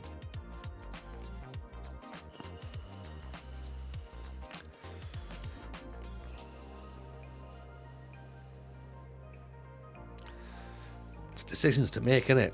And this is the thing with this game. You get to the point where you're just like, all right, you know,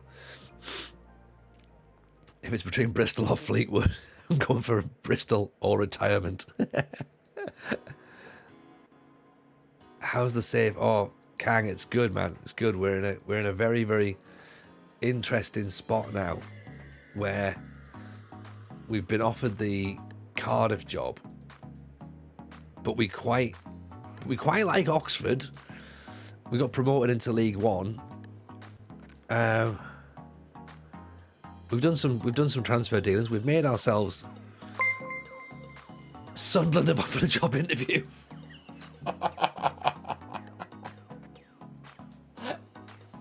Oh no. Oh.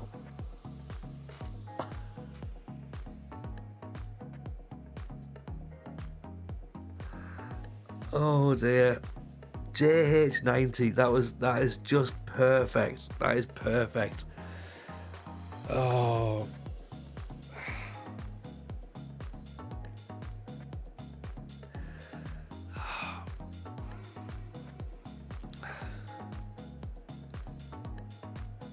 Following your application for the Sunderland job, I know Sunderland's on Sunday. This is the thing. We can't go for Sunderland. We'll do the interview, but we can't go for Sunderland. We've been to Sunderland before.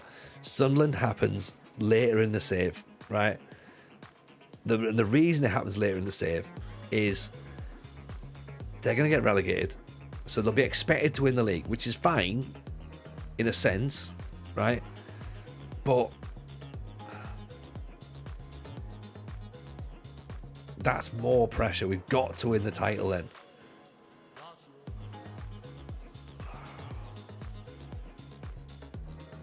Then he sees the transfer budget. Yeah, let's see what they've got in terms of transfer budgets. We'll do the interview because it's only polite. Under there, it does look like there's a £20 million transfer budget.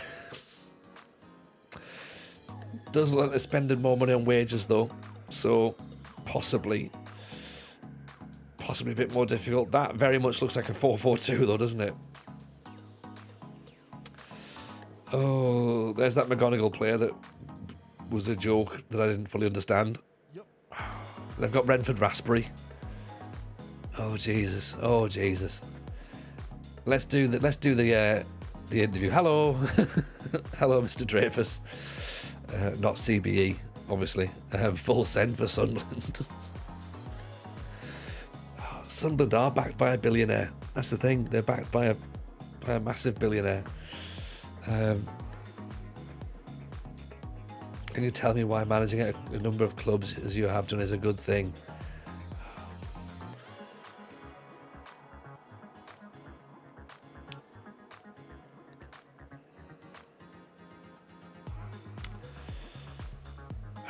Do we go for the legacy?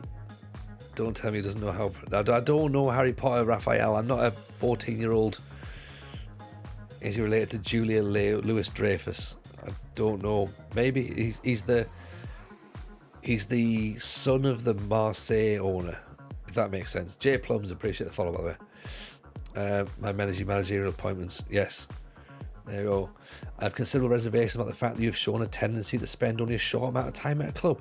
I mean, 2.5 years at Banbridge and then 3 years at Oxford. Come on. You know?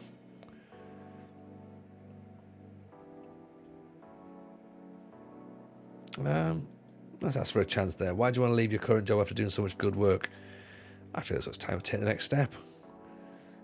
It would be quite a change if you were to leave your current job. How are you confident of handling such a big jump? See, they think it's a big jump.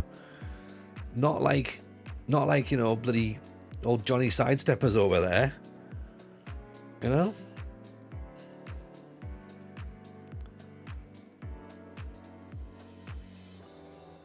Ask for faith.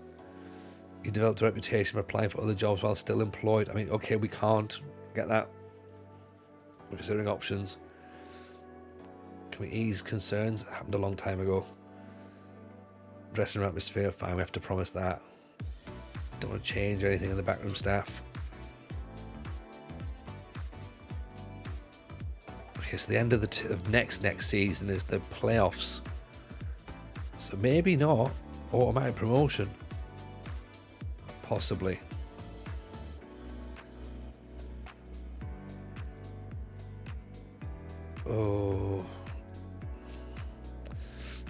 Oh, this is weird.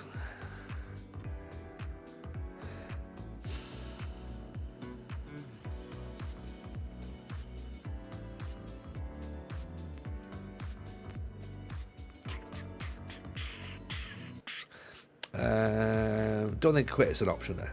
So.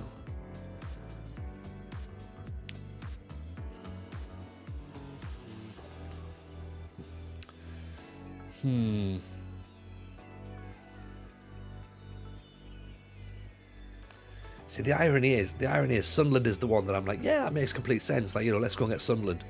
You're right. The story arc is Bristol. The story arc is definitely Bristol City.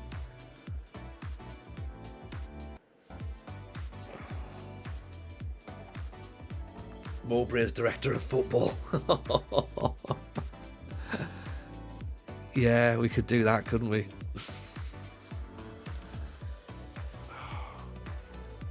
Ironically, you could win more stuff with Sunderland.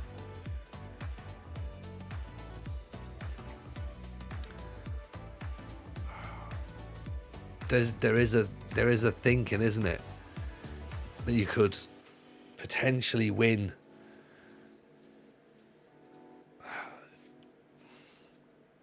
Are you more likely to win the Carabao Cup or something, or the FA Cup? Could we do it at Bristol City? Maybe we could.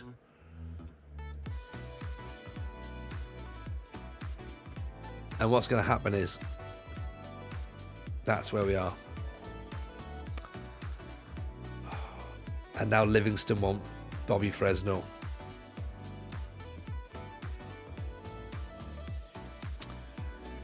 Can win the pizza trophy. Not in the championship. We can't, unfortunately. Could win the pizza trophy with Oxford. Could do, yeah. That means we really have to be. We need to think about this, don't we? We need to think.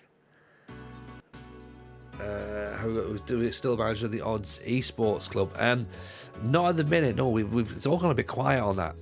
To be honest, the esports thing's quieting down in terms of like what they do all over the place. So we haven't got anything. We haven't sort of renewed anything for this season. So it's then their season's obviously off as well. So we need to try and either have another conversation with them about it and see whether it's something they want to continue for next year or not, or whether or not it's something that's just going to sort of be like, that was good fun while we did it, How come I'm holding the pen? Holding the pen because I'm doing my transfer list. Like, I know there's a squad planner, but I have to do it. I have to write it out. Even though I love the squad planner, I still feel as though I have to write it all out. There's not many things I do make notes for, but yeah, players and things like that, still write it all down. So the esports thing might come back next year, but we don't know. We have to have a little think about that. And try and work it out. You've got a whiteboard. I've got a tactics whiteboard actually, which we might try and dig out at some point and go like, let's move some little some drafts all over the place. I need to sleep on this.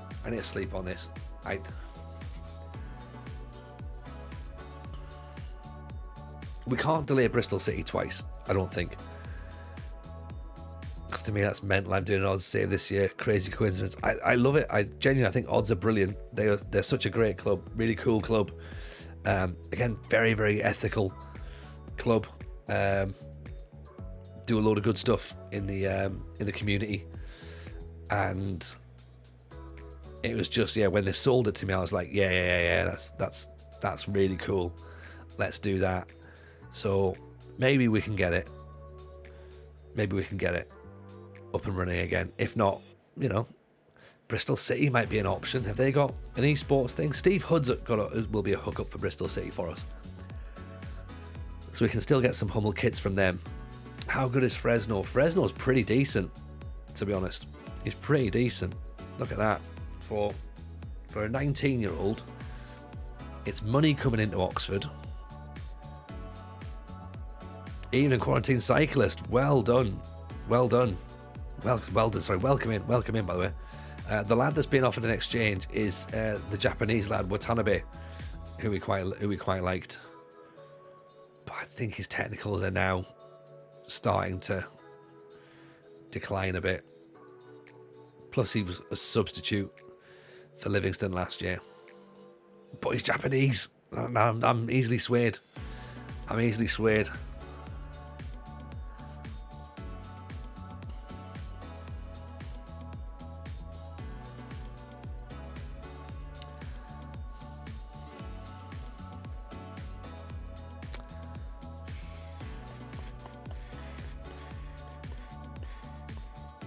Oh yeah. No, I'm more than aware that Bristol City have got Hummel kits as well, so that's also playing in my consideration of like, yeah, the kits look cool. That's pretty good. That's not a 4-4-2 that they're playing though. That's something to consider. But they're in profit. They've only got £9 million worth of debt. A little bit of wage budget, not a lot. There's a good setup. Sunderland will be expected. Sunderland, we could win.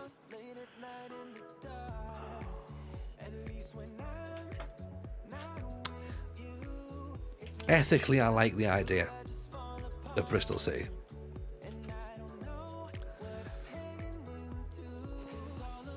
See, I don't see.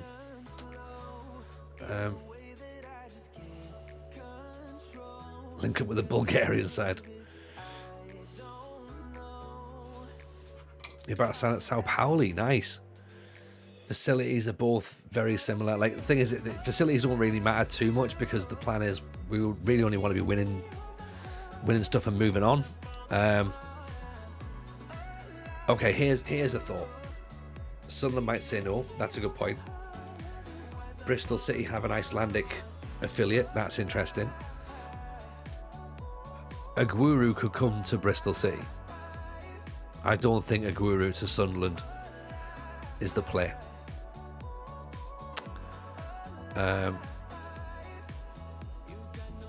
Just having a quick little look at how they've set up.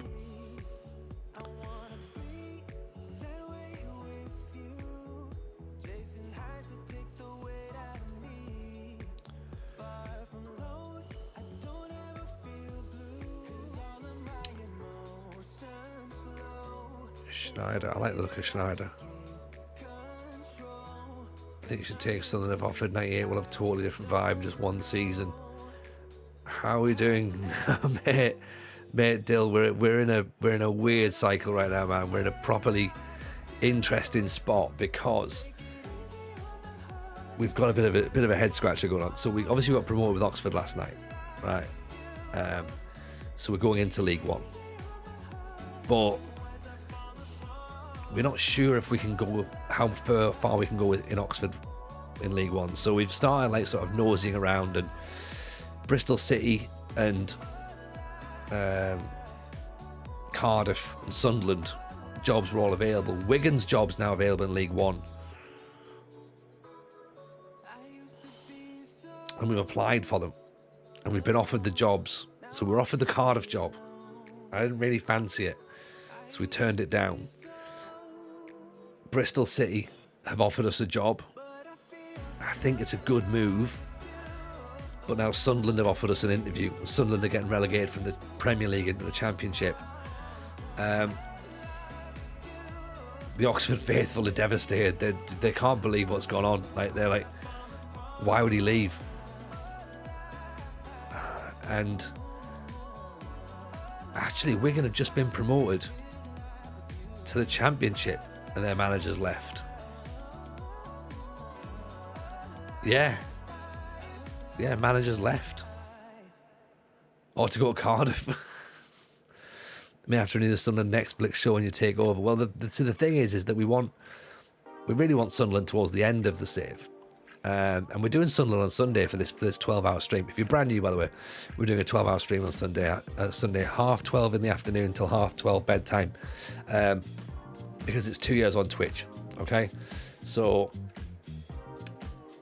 we're doing that to celebrate. I'm going to play on the 98-99 database. So we're going to go proper old school Sunderland.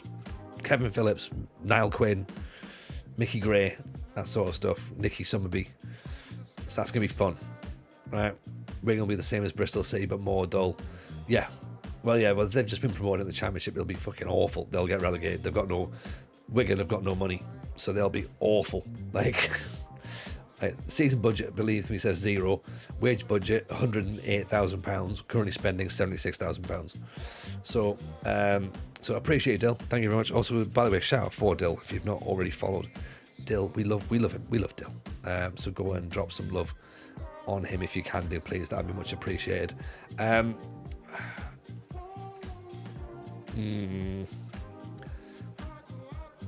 Wigan could poach from Hull. Yeah. Could do. I mean, it's all ifs, buts and maybes, isn't it, really, at this point, to be honest. So I think what we do is, right, I've got an early start tomorrow. I know I've definitely got an early start tomorrow. We're going to sleep on this one. Tomorrow night, we're going to work this one out, okay? And we can go... We need to come back tomorrow night, have a think about it, okay? And be like, right, what's the play? And let's think about the right play. We'll work it out from there, you know? So hopefully it'll be the right decision, I think. Yeah, between Bristol City and staying at Oxford. I don't know if something's going to happen. Especially when we've got loads of other stuff to go on as well, so let's think about Sunderland, okay? But yeah, Bristol City might be the play. We shall see. Right. Raid time, I think. Let's have a little nosy about, shall we? See where we are.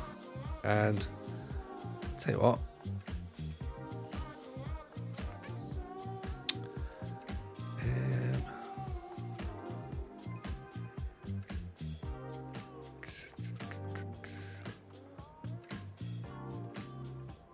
Tell you what. Let's go and pop in and see. We'll pop into Danny Emu, actually. Danny Emu's brand new. Actually, no.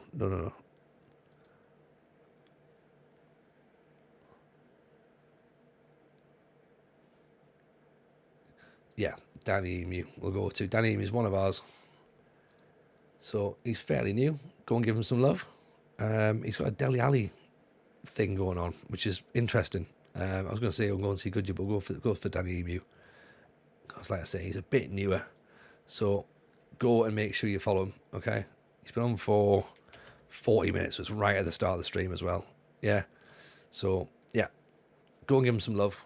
And tomorrow, we'll be able to make a decision, I think. Yeah, Banbridge till we die. We should never have left Banbridge, should we? We should never have left. We should have stayed there. That could have been the easiest thing of all. But yeah, let's do that. Right. Go and give some love to Danny Emu. Take it easy. We'll see you tomorrow. All the best. Bye now.